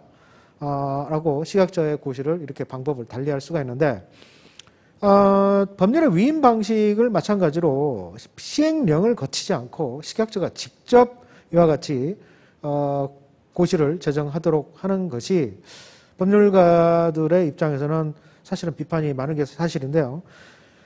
또 마찬가지로 우리 행정법 전문가이신 이윤상 교수께서 한번 견해를 한번 여쭤보도록 하겠습니다. 이 교수님 한번 답변을 주시겠습니까? 예, 결국은 그 융복합 의료 제품에 대해서 분류 기준으로 삼는 것 중에 이제 가장 중요한 게 주작용 방식이란 점에 대해서는 뭐 특별히 이견이 없을 것 같습니다. 문제는 그 외에도 어떤 예를 들면 안전성이나 유효성 검증 기준이라든 검증 필요성이라든가 아니면 다른 요건들까지도 원칙적으로 가장 최상위 형태의 법률에 모두 규정하는 것이 가장 타당한 것이 아닌가라는 입장이 있을 수 있고, 아니면 최대한 그 어떤 적용이나 아니면 적용상에 또 아니면 재량권을 좀 부여를 해서 식품의약품안전처의 고시로 정하도록 이렇게 나머지 기준들을 좀 내려주는 것이 복잡한 형태의 또 새로운 형태의 어떤 융복합 의료 제품이 나왔을 때 훨씬 더 탄력적인 운영이 가능할 것 아닌가라는 입장의 차이라고 생각이 됩니다. 기본적으로는 법률의 모든 것을 담아낼 수 있는 것이 가장 국민에게 예측 가능성과 기대 가능성을 보장해 준다라고 일반론으로 논의가 되고 있지만, 실제로는 법률에 규정이 된다고 하더라도 입법기술상의 한계나 아니면 표현상의 한계로 인해서 추상적인 용어가 사용될 수밖에 없고, 그러한 추상적 용어의 설명을 위해서는 여전히 그 주무의 일을 담당하고 있는 식품의약품안전처나 아니면 개별 행정기관의 고시를 통해서 용어의 정의를 명확히 해 나가는 것이 어쩔 수 없는 현실인 것 같습니다. 그렇게 생각을 해본다면 아까 말씀이 나온 것처럼 모든 분류 방식이나 기준 자체를 법률로 규율하는 것이 과연 가능한가라는 현실적 측면, 또 타당한가라는 문제에 대해서는 조금 더 곱씹어볼 필요가 있을 것 같습니다.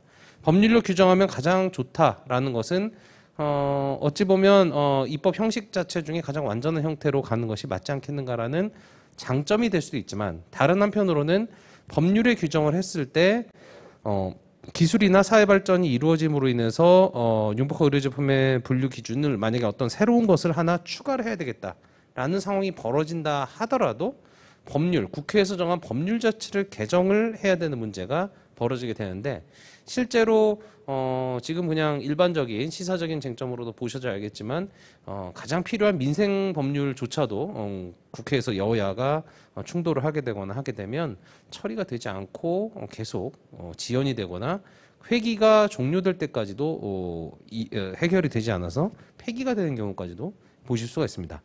그렇다면 과연 요건 자체를 법률에 딱 명시적으로 규정해 놓는 것 자체가 맞느냐라는 부분은 조금 너무 경직된 상황이 의도치 않게 벌어질 수 있기 때문에 타당하지 않은 것으로 보이고요. 그렇다면 위임을 할 때도 어느 범위까지 위임을 할 거냐라는 문제는 여전히 남게 됩니다.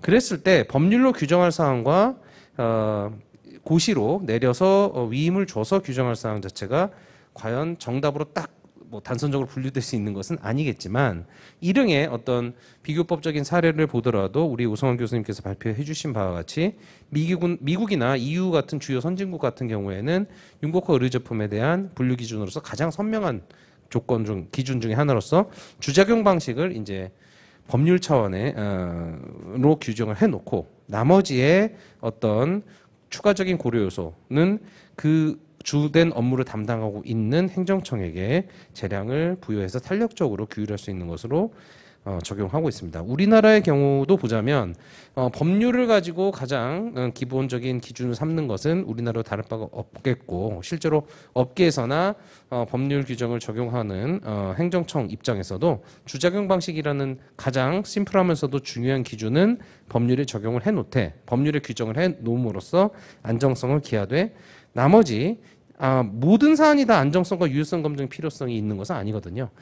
그와 같은 규율의 필요성이나 재량적인 어떤 운영을 기대할 수 있는 부분에 대해서만큼은 적어도 위임 입법을 통해서 어떤 재량을 부여하고 탄력성을 부여하는 것이 더 맞겠다는 생각입니다. 따라서 일단은 주작용 방식 자체에 대해서는 법률에 규정을 확실하게 둠으로써 분류 기준, 상품 분류 기준을 정해서 관할이 결정되도록 하고, 그 이외에 심사 과정 중에 안전성과 유효성 검증의 필요성 부분에 대해서만큼은 식약처 고시에서 조금 더 고려할 사항들, 특히 제품 자체의 어떤 특수성의 정도나 아니면 형태가 굉장히 다양할 수가 있습니다. 이러한 다양한 스펙트럼 자체의 제품들이 있을 때 그 부분을 잘 적용할 수 있으려면 아무래도 고려할 분류 기준 중에 여러 요소들 중에 필요한 부분은 식약처 고시로 재정과 개정을 통해서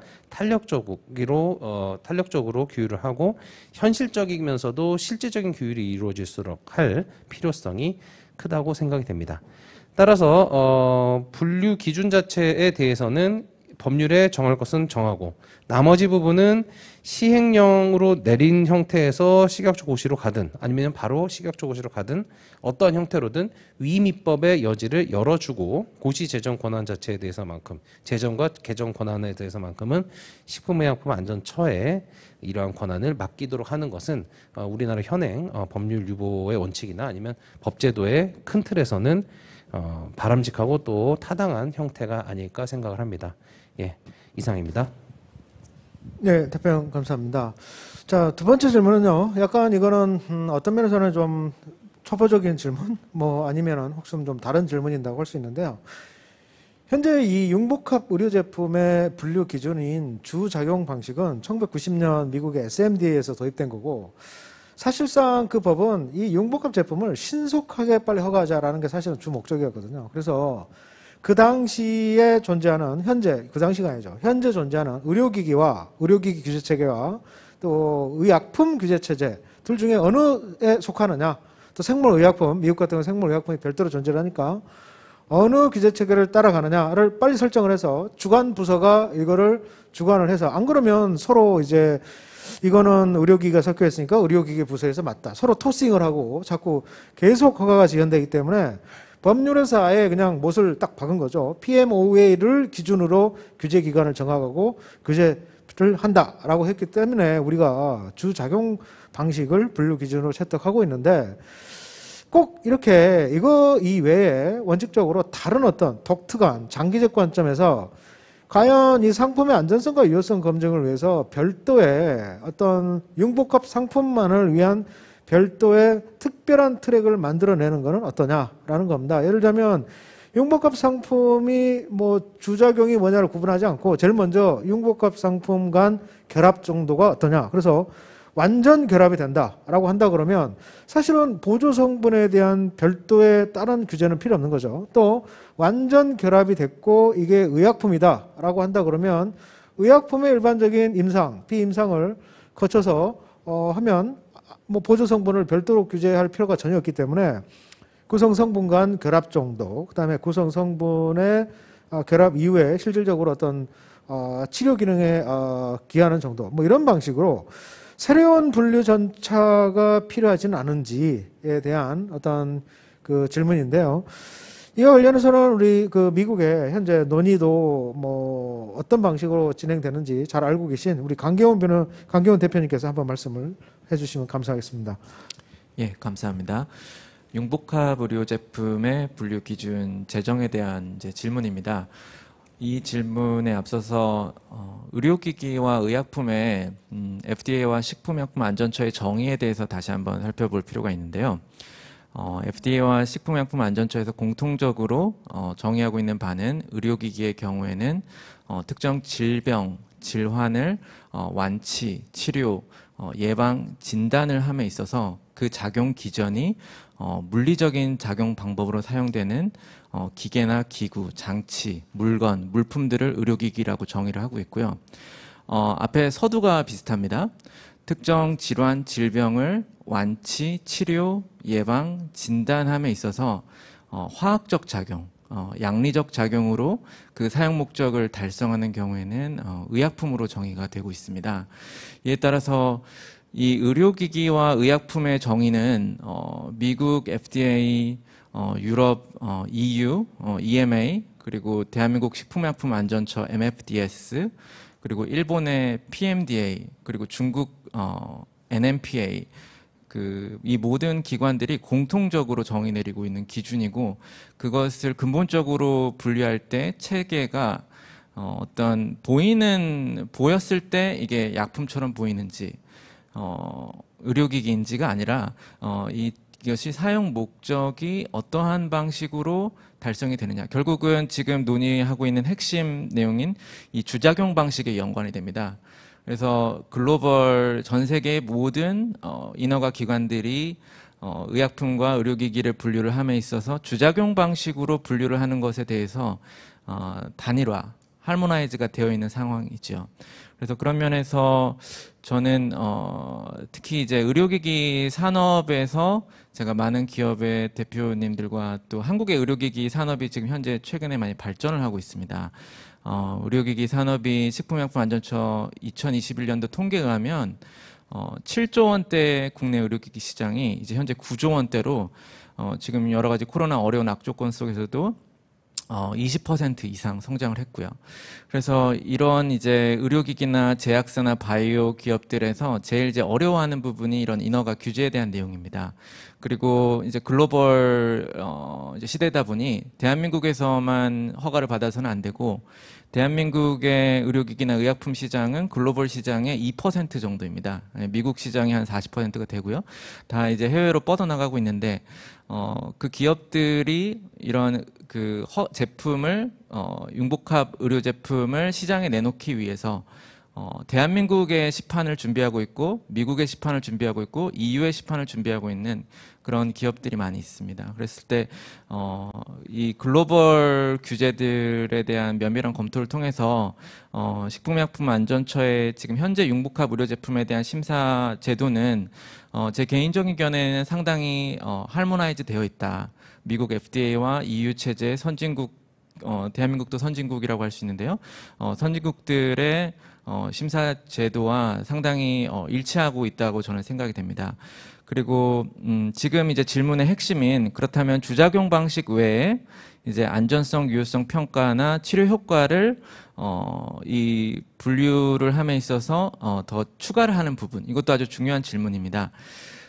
그랬을 때 이제 의료기기나 이제 의약품 이제 제조사에 있는 이 산업계에는 이 법률의 효율적인 적용 차원에서 봤을 때, 정책의 효율적인 집행 차원에서 봤을 때 간결하고 확실하고 명확하고 심플한 정책적 메시지를 이 당사자들에게 전달하는 것이 가장 효율성이 있다라고 저는 생각을 하고 있습니다. 그랬을 때 사실 업계에 있을 때는 이런 의료기기나 의약품을 실제로 개발하는 당사자들 입장에서는 주작용 방식만을 놓고 분류하는 것도 상당히 좀 어려울 수도 있습니다. 그런데 이제 추가적인 어떤 그런 기준들이 이제 이제 다른 국가들과는 다른 추가적인 기준들이 추가가 되게 되면 이런 이제 산업계에서는 대한민국을 위해서는 이런 방식으로 인허가를 진행해야 되고, 또 미국이나 유럽을 위해서는 이런 방식으로 준비해야 되는 등 아주 큰 어려움이 있을 수가 있습니다. 그래서 저는 지금의 융복합 의료 제품을 분류하는 주작용 방식에 대해서 근거한 것이 가장 효율적이고, 그리고 의료기기의 정의와 의약품의 정의와 직접적으로 매칭이 되고 있는 적절한 방식이라고 공감을 하고 있고요.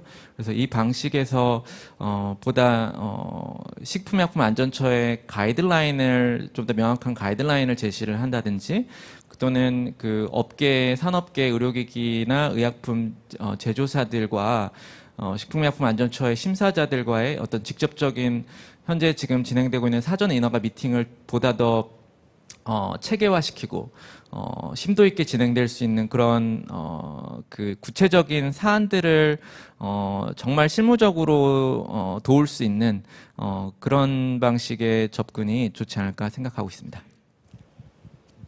네, 감사합니다. 자, 현장 질문이 좀 들어가는 걸 보겠습니다. 현행 민원 처리 규정에는 주작용 방식과 사용 목적이 동일하게 규정돼서 융복합 상품의 분류 기준으로 책정되어 있는데 사용 목적이 분류 기준에서 어떤 의미로 사용되는지에 대한 질문이 와 있는데요. 이 관련해서 아무래도 융복 상품의 인허가를 직접 신청을 하고 계시는 김동규 대표님이 가장 적절하실 것 같은데 김 대표님께서 한번 말씀을 주시면 감사하겠습니다. 예, 저는 법률 전문가가 아닌 이제 그 인허가를 담당하는 이제 실무자 입장에서 이 주작용 방식이라든지 그 사용 목적에 대해서 좀 설명을 드리겠습니다. 우선 이제 그 어떤 우리가 행정법에서는 이제 어떤 요건에 맞으면 법률적 효과가 발생하는데 그 주작용 양식이라는 것을 둔 그 효과 그리고 그 제품 분류라는 거에 대한 효과. 제품 분류는 이제 그 주작용 양식에 따라서 의료기기로 분류할 건지 의약품으로 분류할 건지 거기에 따라서 그 적용 법령과 그 주관 부서가 정해지는 것으로 이제 이해하고 있습니다. 그 우선 이제 주작용 양식을 보면은 정의를 보면 이제 그 크게 이제 두 가지 이제 예규가 있는데 복합조합 규정하고 이제 융복합 규정에 이제 이 용어에 대한 설명이 있습니다. 그 치료 효과를 나타내는데 가장 중요한 양식이라고 복합조합 규정에서는 정의하고 있고 그 융복합 규정에서는 그 효능 효과나 사용 목적을 나타내는데 가장 중요하거나 결정적 역할을 하는 기능 작용. 그 실무자 입장에서는 이제 이 사용 목적을 이제 문헌적으로 해석하는 게 아니고 우리가 의료기기에서 이제 허가 항목의 하나로 사용 목적을 설정하게 되어 있습니다. 그리고 의약품에서는 이제 이런 사용 목적이나 용어는 이제 뭐 물론 사용하긴 합니다만은 뭐 주로 사용하는 허가 항목에서는 이제 주로 효능 효과라고 표현되어 있습니다.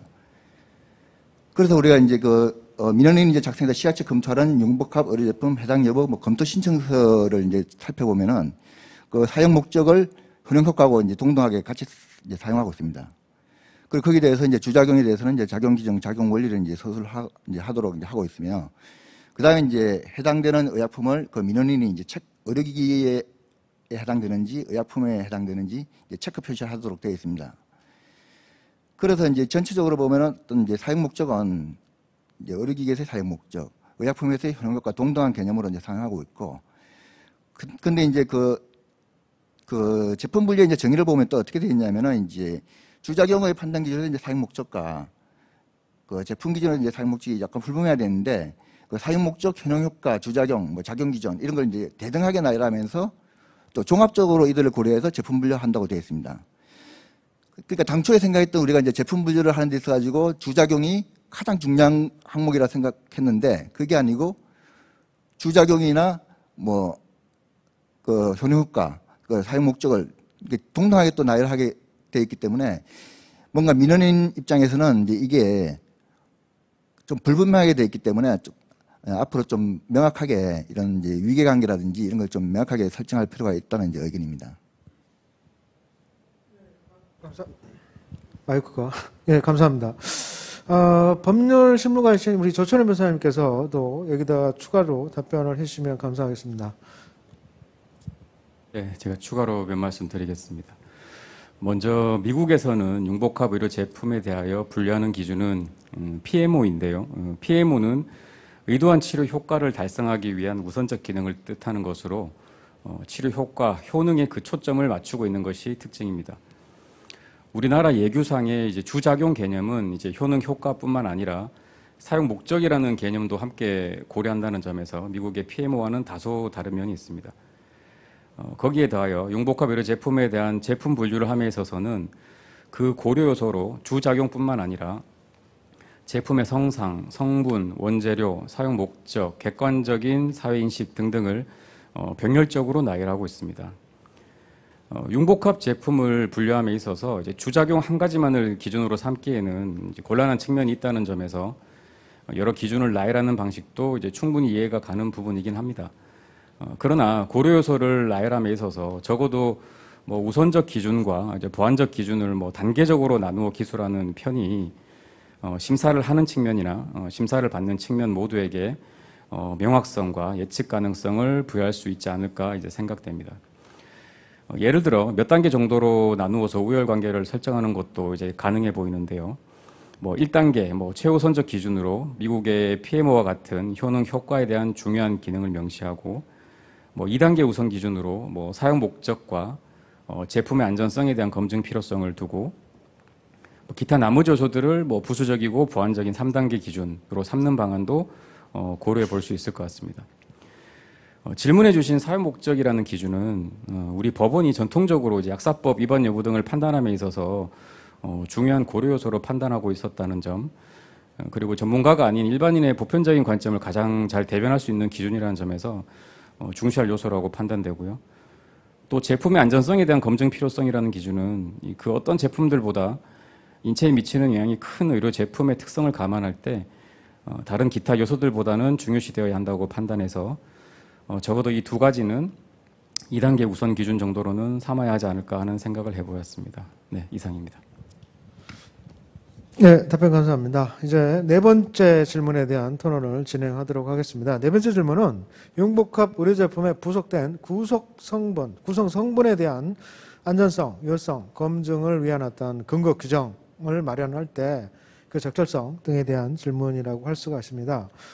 제일 먼저 질의 1은 우리가 이제 미국 FDA 같은 경우는 2022년 융복합 상품 가이드란에 보게 되면 분명히 미국의 그 약사법 관련 규정을 보게 되면 PMOA, 즉 주작용 방식에 의해서 상품 규제를 분류를 한다라고 되어 있고 그 법 안에 어디에도 융복합 상품의 부속 성분에 대한 안전성, 유효성 검증을 위해서 식약처가 또 규제를 한다 이런 말은 없습니다. 없는데 미국 FDA는 CFR 관련 규정을 제정을 해서 안전성, 유효성과 관련해서는 별도의 GMP 기준을 충족을 해야 되고 또 22년 드래프트 그 가이드라인에 보게 되면 식약처는 융복합 상품의 구성 성분의 안전성, 유효성 검증을 위하여 필요한 데이터를 요구할 수 있다라고 되어 있습니다.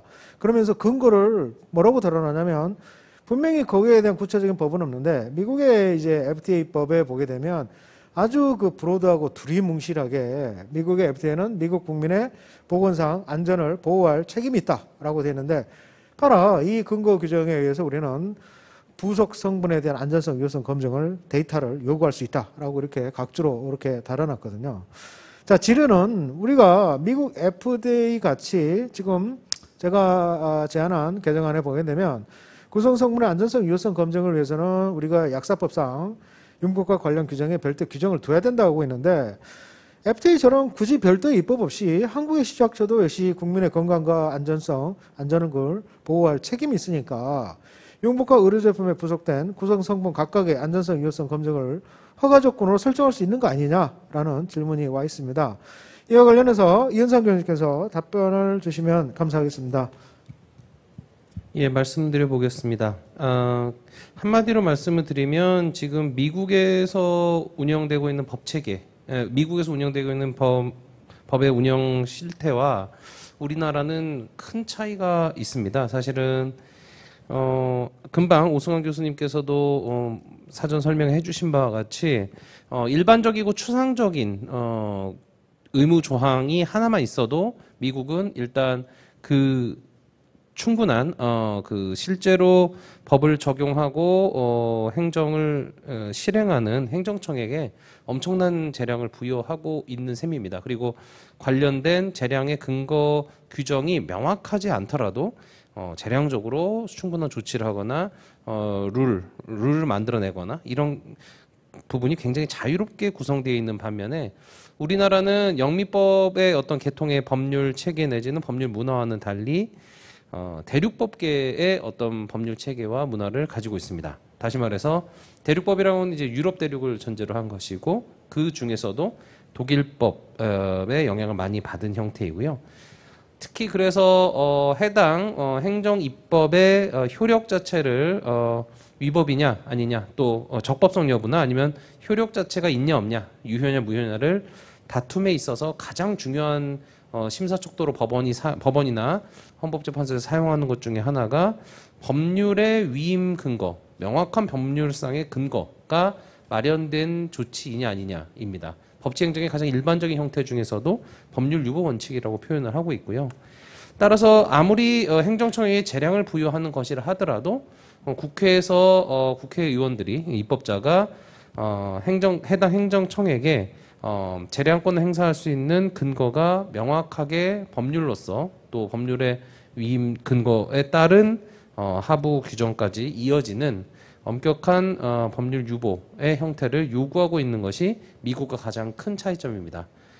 그런 차원에서 보자면 우리나라도 결국은 약사법이나 의약품 관련된 관련 규정 그리고 의료기기법이나 관련 규정에 비추어 보더라도 그 융복합 의료제품과 관련된 여러 가지 규율 면에 있어서 식품의약품안전처라는 전담 기관의 어떤 재량권이나 또 룰메이킹 능력, 다시 말해서 포괄적인 입법 권한을 부여할 필요성에 대해서는 충분히 인정을 하지만 그렇다고 하더라도 미국과 같은 형태, 미국의 FDA와 같이 별도의 입법이 명확하지 않은 상태에서 법률의 근거 없이 유효성과 안전성을 검증하기 위해서 자료 제출을 요구하거나 이러한 구체적 액션까지도 조치까지도 가능한 형태의 것을 포괄적으로 허용하는 것까지를 인정하기는 우리나라 현행법 체계상 어렵다는 생각입니다. 실제로 업체 심사를 받는 업체나 아니면 그 사후 검증을 받는 업체 입장에서는 안전성 유효성과 관련된 검증이 필요하다는 명분 하에 어떤 식품의약품안전처에서 자료 제출을 요구하는 것 자체가 굉장히 부담적인 부분 내지는 침익적인 요소로 다가올 수가 있습니다. 이러한 행정조사의 일환 내지는 나중에 이제 그 규제 자체의 근거가 되는 명확한 근거 없이 만약에 이런 것들이 이루어지게 된다면 또 사전적인 절차 규정까지 준수한 것이 아니라면 이 부분에 대해서는 충분히 나중에 절차 위반이나 효력 문제를 다툴 수 있는 여지가 굉장히 큰 요소가 될 수 있고 따라서 그런 점을 고려해서 아마도 발표를 하신 오승환 교수님의 어떤 입법적 제안도 그러한 안전성 유효성 검증과 관련된 자료 제출 요구의 근거라든가 이런 것들은 별도의 법령상의 근거를 요구하고 계신 것이 아닌가 생각이 되고 그 부분은 충분히 필요하다는 입장입니다. 결국은 미국과의 입법 체계상의 차이가 있기 때문에 일반적인 의무 조항만을 가지고 어떤 실제로 집행하는 행정청의 심사재량권을 너무나 넓게 인정할 수 있는 것은 우리나라 현행법 체계상 가능하지 않다고 보이고요.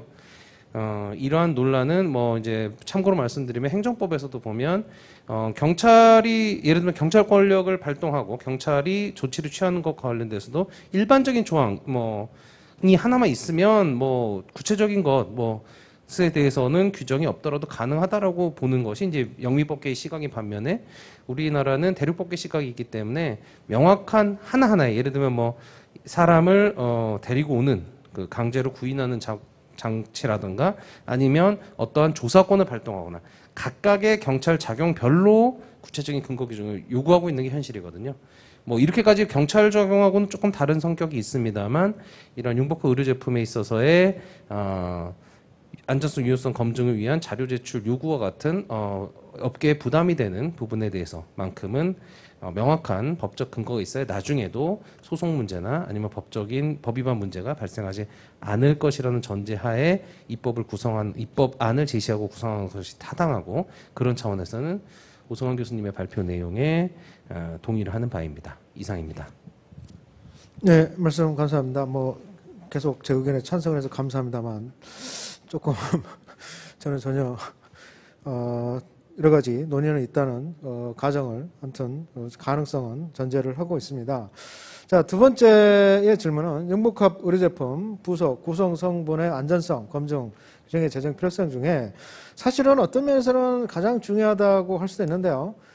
융복합 의료제품이 이제 구속 성분에 대한 검증이 필요하다라고 하게 되면 일단 딱 이야기 될 수가 있는 게 그러면 의약품과 의료기기로 각각 허가 신청을 2개를 넣어가지고 각각의 규정을 그대로 적용하면 되는 거 아니냐라고 할 수 있는데 융복합 의료제품으로서 인허가 체계를 새로 구성하는 거는 그렇게 하지 않고 이 융복합으로 의료제품으로 인허가를 신청한다 그러면 두 개를 각각 인허가 신청하는 것보다 훨씬 더 빨리 스트림라인 시켜가지고 허가가 나갈 수 있도록 우리가 가능성을 열어주자는 데 의미가 있습니다. 그래서 그렇게 하기 위해서는 사실상은 융복합 의료제품의 부속, 구속 성분에 대한 보완적인 안전성 검증을 한다고 하더라도 해당 성분이 이미 단독으로 시판된 적이 있는 경우라든지 혹은 해당 성분에 대한 안전성, 유효성, 심사 자료가 융복합 상품으로 예전에 만들어진 상품에 포함된 적이 있기 때문에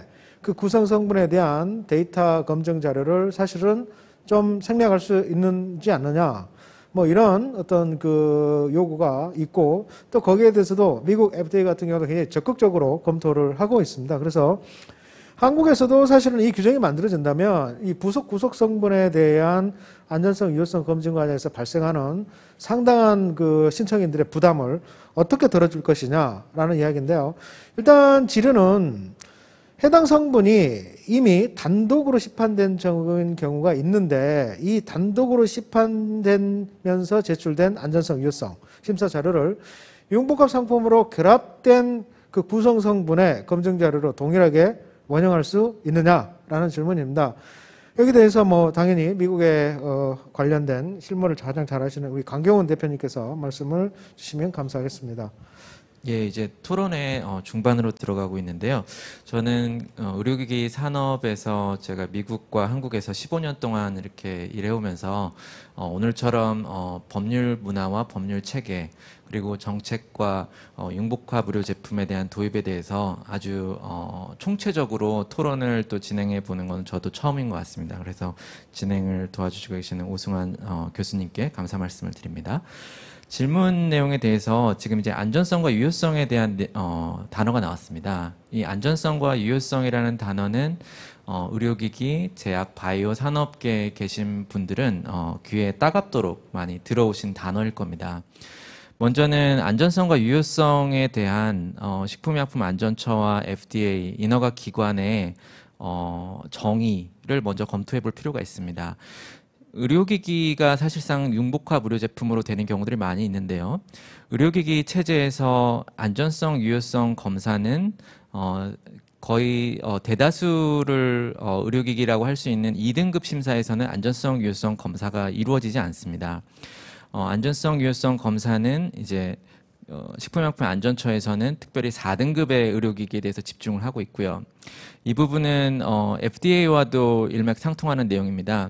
FDA에서는 의료기기가 1등급, 2등급, 3등급으로 나누어지는데 거의 절대 다수 95%의 의료기기, 수술에서 사용되는 이제 침습적 의료기기들, 이런 절대 다수의 의료기기들에 대해서는 제가 지난 13년간 FDA 16개 서미션을 직접 진행해 왔는데요.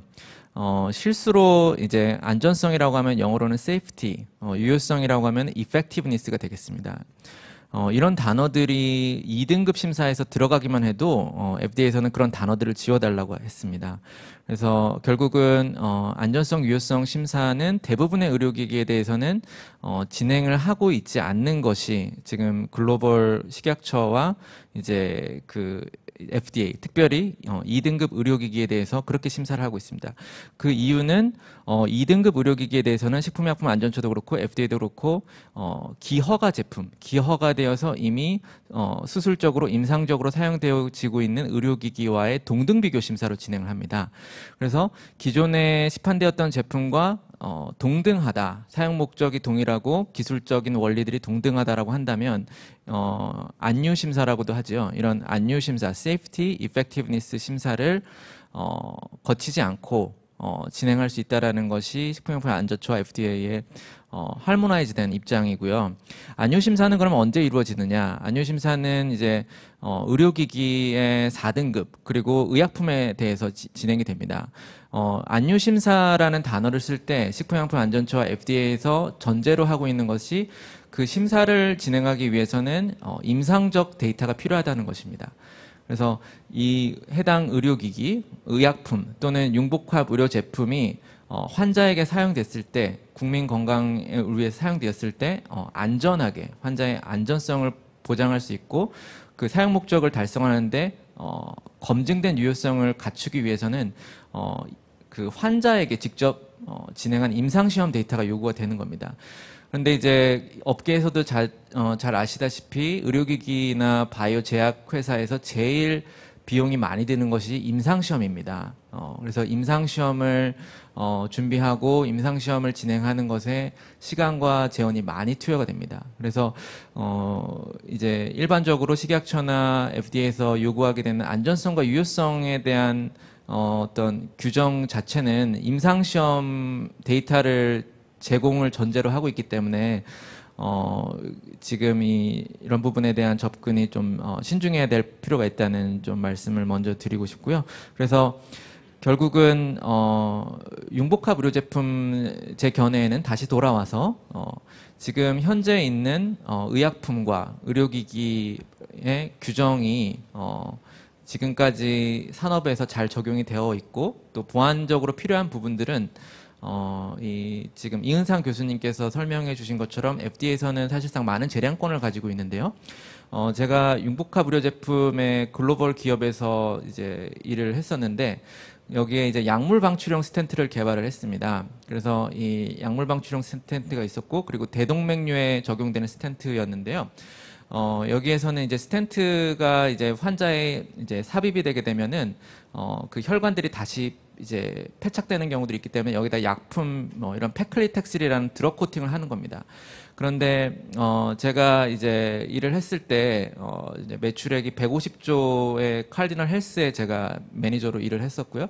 이 약물 방출형 스텐트 사업부를 존슨앤존슨에서 인수를 받았습니다. 그런데 이 기업들이 이 융복합 의료 제품을 의료기기로 분류가 돼서 FDA로부터 승인받는데 13년이 걸렸습니다. 그래서 임상시험을 진행을 했는데 그 임상시험에서 환자의 안전성에 영향을 미칠 수 있는 스텐트에 대한 어떤 마이그레이션 이동하는 거라든지 스텐트의 균열 프랙처가 생겨서 그거에 대해서 FDA가 이제 검증이 들어가면서 이 사업부가 원래는 이제 존재했던 사업부였고 존슨앤존슨에서 인수됐고 제가 일했던 칼디널 헬스에서 인수를 이제 3번 손이 바뀌면서 승인받는 데까지 13년이 걸렸었고요. 그래서 이런 부분에 대해서는 이제 저는 FDA와 식품의약품안전처에서 어떤 위험한 이제 그런 요소를 끼칠 수 있는 의료기기나 약품이 융복합될 경우에는 상당히 임상시험에 대한 데이터를 통해서 기존에 이미 아주 철저하게 심사를 진행을 하고 있다라고 생각을 하고 있고요. 다만 그런 부분에 대해서 산업계에서 보다 체계적으로 이해할 수 있는 좀 더 체계적인 구체적인 가이드라인의 제시가 필요하지 않을까라는 것이 제 생각입니다. 감사합니다. 네, 감사합니다. 자, 마지막 질문인데요. 방금 우리가 지금 이야기를 하고 있는 구성 성분의 안전성, 유효성, 검증과 관련된 이제 근거 규정을 우리가 마련을 한다고 할 때 구성 성분에 대한 이 필요한 자료 제출의 범위 및 제출 면제 등의 기준을 식약처에게 전부 위임하는 것이 타당할지 아니면 이거를 시행령 차원에서 일부 규정을 하는 것이 타당할지에 대한 건데 이게 사실은 어떤 면에서는 굉장히 스페시픽하고 굉장히 세부적인 내용이기 때문에 별게 아니라고 할 수도 있습니다만 우리 융복합 체제가 사실은 이제 주작용 방식 이외의 부속 성분을 함께 같이 검증을 한다고 한다면 이게 가능한 개별적으로 인허가를 신청하는 것보다 인허가를 신속하고 빨리 또 기존에 신청을 하는 업체의 부담을 경제적 부담을 덜어주면서 또 안전성 유효성을 검증을 해야 되는데 그 자료 제출의 범위 및 자료의 요건, 자료 면제 요건 등은 사실은 대단히 중요한 의미가 있다고 할 수가 있습니다. 그래서 이거를 식약처에 전부 위임하는 것이 사실은 타당한지 막상 또 그런데 이거를 시행령상에서 규정하는 게 과연 전문가가 아닌 사람들이 이거를 제정하는 게 타당한지 과연 여러 가지 좀 문제가 있는데요. 이와 관련해서 그 조철현 변호사님께서 실무가 입장에서 한번 말씀을 주시면 감사하겠습니다. 네, 답변드리겠습니다. 융복합 의료 제품의 구성 성분에 대한 안전성, 유효성 검증을 위해 필요한 자료의 범위 및 제출 면제 등의 기준은 그 상세 사항이 매우 전문적이고 기술적인 것이어서 식약처 행정 규칙에 의한 규율이 불가피한 측면이 있는 것은 사실입니다. 그러나 이와 같은 부분은 또 허가 등을 신청하는 신청인의 권리와 의무에도 매우 중요한 사항입니다. 따라서 법치행정 원칙의 준수와 심사 제도의 투명성, 효율성 강화를 위해서 세부적인 사항은 행정규칙으로 위임한다 하더라도 기본적인 사항에 대해서는 법률에 그 근거 규정을 두어야 한다고 생각합니다. 예컨대 융복합 상품에서 주 상품 분류 이후에도 각 구성 성분의 본래 성질에 따라 적용될 해당 규제 체제가 여전히 적용될 수 있음을 명시하는 내용이라든가, 구성 성분에 대한 검증 과정에서 효율성 확보를 위해 기승인된 성분들에 대한 심사 생략이나 면제가 가능함을 나타내는 내용, 그리고 부속 구성 성분에 대한 자료 제출 의무나 부속 구성 성분의 안전성 확보 등의 조건을 허가 조건으로 부과할 수 있음을 명시하는 내용 등은 법률에 그 기본적인 사항을 규정하는 것이 이제 필요해 보입니다. 또한 식약처가 구체적인 부분에 있어서 어쩔 수 없이 행정규칙으로 세부 기준을 마련한다고 하더라도 공무원 내부와 같은 어떤 조직 규칙의 형식이 아닌 기본적인 법률의 내용을 보충하거나 구체화하는 법률 보충적 행정규칙 형식이 타당해 보이고요. 그 운영에 있어서도 공개주의를 택해서 규범의 예측 가능성을 보장하는 것이 바람직해 보입니다. 네, 이상입니다. 네, 감사합니다. 이와 관련해서 현장 질문이 마지막으로 들어와 있는데요. 약사법과 의료기기법에서 약품 혹은 의료기기로 분류된 경우에는 그 부속된 약품과 의료기기는 당연히 그 주작용 방식 상품의 허가를 받은 것으로 간주하고 있습니다. 이에 따라서 의약품 의료기기의 허가 심사 제도를 회피할 수 있지 않는지에 대한 질문이 들어와 있는데요. 일단 이와 관련해서 뭐 법적인 문제가 일부 있어서 제가 먼저 답변을 드리도록 하겠습니다. 잠깐 말씀드린 것처럼 이 원래는 이 주작용 방식으로 규제 체계가 분류가 되면 그걸로 사실은 규제는 끝이었고, 그 부속 성분에 대한 건 당연히 인허가를 받은 것으로 간주하는 게 미국의 원칙적인 내용이었고, 이게 관련 우리 약사법과 의료기기법에도 규정이 되어 있다고 할 수가 있습니다. 그렇게 되면 당연히 부속 성분에 대한 문제점에 대한 그 안전성, 유효성이 사실은 생략되는 문제가 있을 거고, 그와 관련해서 미국의 현재 각계 주에서 집단 소송이 제기되어 있다고 아까 소개를 드렸었습니다. 그런데 현재는 우리 식약처가 그런 법의 내용에도 불구하고 사실상 부속 성분에 대한 자료를 뭐 의료기기가 부속 성분이라 그러면 기술 자료를 전부를 요청을 하고 있고, 현장에서는 관행적으로 이렇게 처리를 하고 있는 것으로 알고 있습니다. 그런데 실제로 우리 김덕기 대표님께서 직접 융복합 상품에 대한 인허가를 신청을 하셨고 규제를 받고 몸소 체험하고 계시기 때문에 가장 적절하게 답변을 주실 수 있을 것 같습니다. 김덕기 대표님 혹시 부탁을 드려도 될까요? 네. 우선 그 업계 입장에서 이제 민원 신청하는 입장에서는 이제 융복합 의료제품 허가할 때 어떤 자료로, 어떤 제출 자료를 내야 하는지 그게 가장 큰 관심사일 겁니다. 이런 뭐 임상 자료가 필요한지 안 한지, 안유 자료는 몇인지, 그리고 GMP는 어떤 수준의 자료를 내야 되는지. 그런데 현재 이제 법 규정상으로는 뭐 이에 대한 규정이 뭐 아주 미비한 편입니다. 뭐 관련 규정을 이제 살펴보면 일단 의료기기 심사 규정에는 이제 이런 조항이 있습니다. 신청서 작성 규정에 보면은 그 구항에 보면 이제 의약품 또는 의약품과 의료기기가 조합되거나 복합 구성된 의료기기의 경우에는 허가 신청서 비고란에 의약품, 의약품, 의료기기 복합 조합 품목이라고 표기를 한다라고 이제 규정되어 있습니다. 이 규정 이제 법적 효과는 이제 식약처 내부적으로 평가기관 간의 이제 협의의 의뢰 심사에 대한 이제 규정을 이제 판단하고 있습니다. 그리고 이제 그 융복합 의료제품은 아니지만은 첨단바이오 재생법의 이제 첨단바이오 융복합 제재에 대한 이제 규정을 보면은 제23조 제5항 5에 보면은 그 이 부속품에 대한 이제 규정이 나와 있는데요. 그 첨단바이오 융복합 제재의 부분을 구성하는 의료기기에 대해서 기본적으로 이제 첨단바이오 융복합 제재는 이제 의약품이죠. 그 부분을 구성한 의료기기에 대해서 의료기기법에 따른 의료기기 기술문서, 임상시험 자료 등 허가 인정 뭐 신고에 관한 이제 필요한 자료. 다만 이제 단수 조항으로 이제 이미 이제 기허가 받았으면은 이제 허가증이나 인증서, 뭐 신고 수리서를 가름할 수 있다. 이렇게 이제 규정되어 있습니다. 반면에 이제 뭐 의약품 심사 규정이나 의약품 심사 규정은 이제 이러한 뭐 비고란의 뭐 어떤 융복합 제품이라는 표기라든지 이런 이제 간단하게나마 뭐 기술문서, 임상시험 자료라는 이런 규정은 지금 규정되어 있지 않습니다. 그러니까 이렇게 이제 규정되어 있지 않는 경우에는 이제 어떤 이런 이제 의료기기 같이 어떤 비고란의 그런 표기를 한다든지 뭐 첨단 바이오 융합 제제 같이 뭐 의료기기에 대해서 어떤 문서를 내라든지 이런 이제 규정 신설이 필요하고 그리고 이제 지금 강의로 돼 있는데 이제 사실 뭐 업계 입장에서는 뭐 이게 큰 도움은 안 되죠. 기술문서 임상시험자로 이렇게 불어다게 돼 있기 때문에 보다 이제 좀 세분화해서 아까 뭐 단독품이나 뭐 이렇게 이제 그 융복합 제재를 이제 유형을 이제 세분화하듯이 그 유형에 맞게 어떤 자료를 내라는 걸 이제 좀 구체적으로 정의를 해줬으면 이제 하는 의견입니다. 자, 감사합니다. 이제 여기까지 해서 저희 포럼은 거의 끝이 났고요. 자, 여기 전문가 포럼을 마치기 전에 저희 포럼과 관련된 만족도를 답변을 좀 해주시면 감사하겠습니다. 그래서 저희 포럼을 좀 더 좋은 방향으로 발전시키는 데 도움이 될 것 같습니다. 특히 참여자분들께는 이 QR코드를 인증해 주시면 선착순 100명으로 스타벅스 아메리카노 커피 쿠폰을 증정한다고 합니다.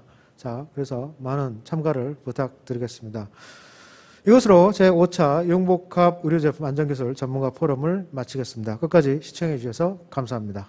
감사합니다.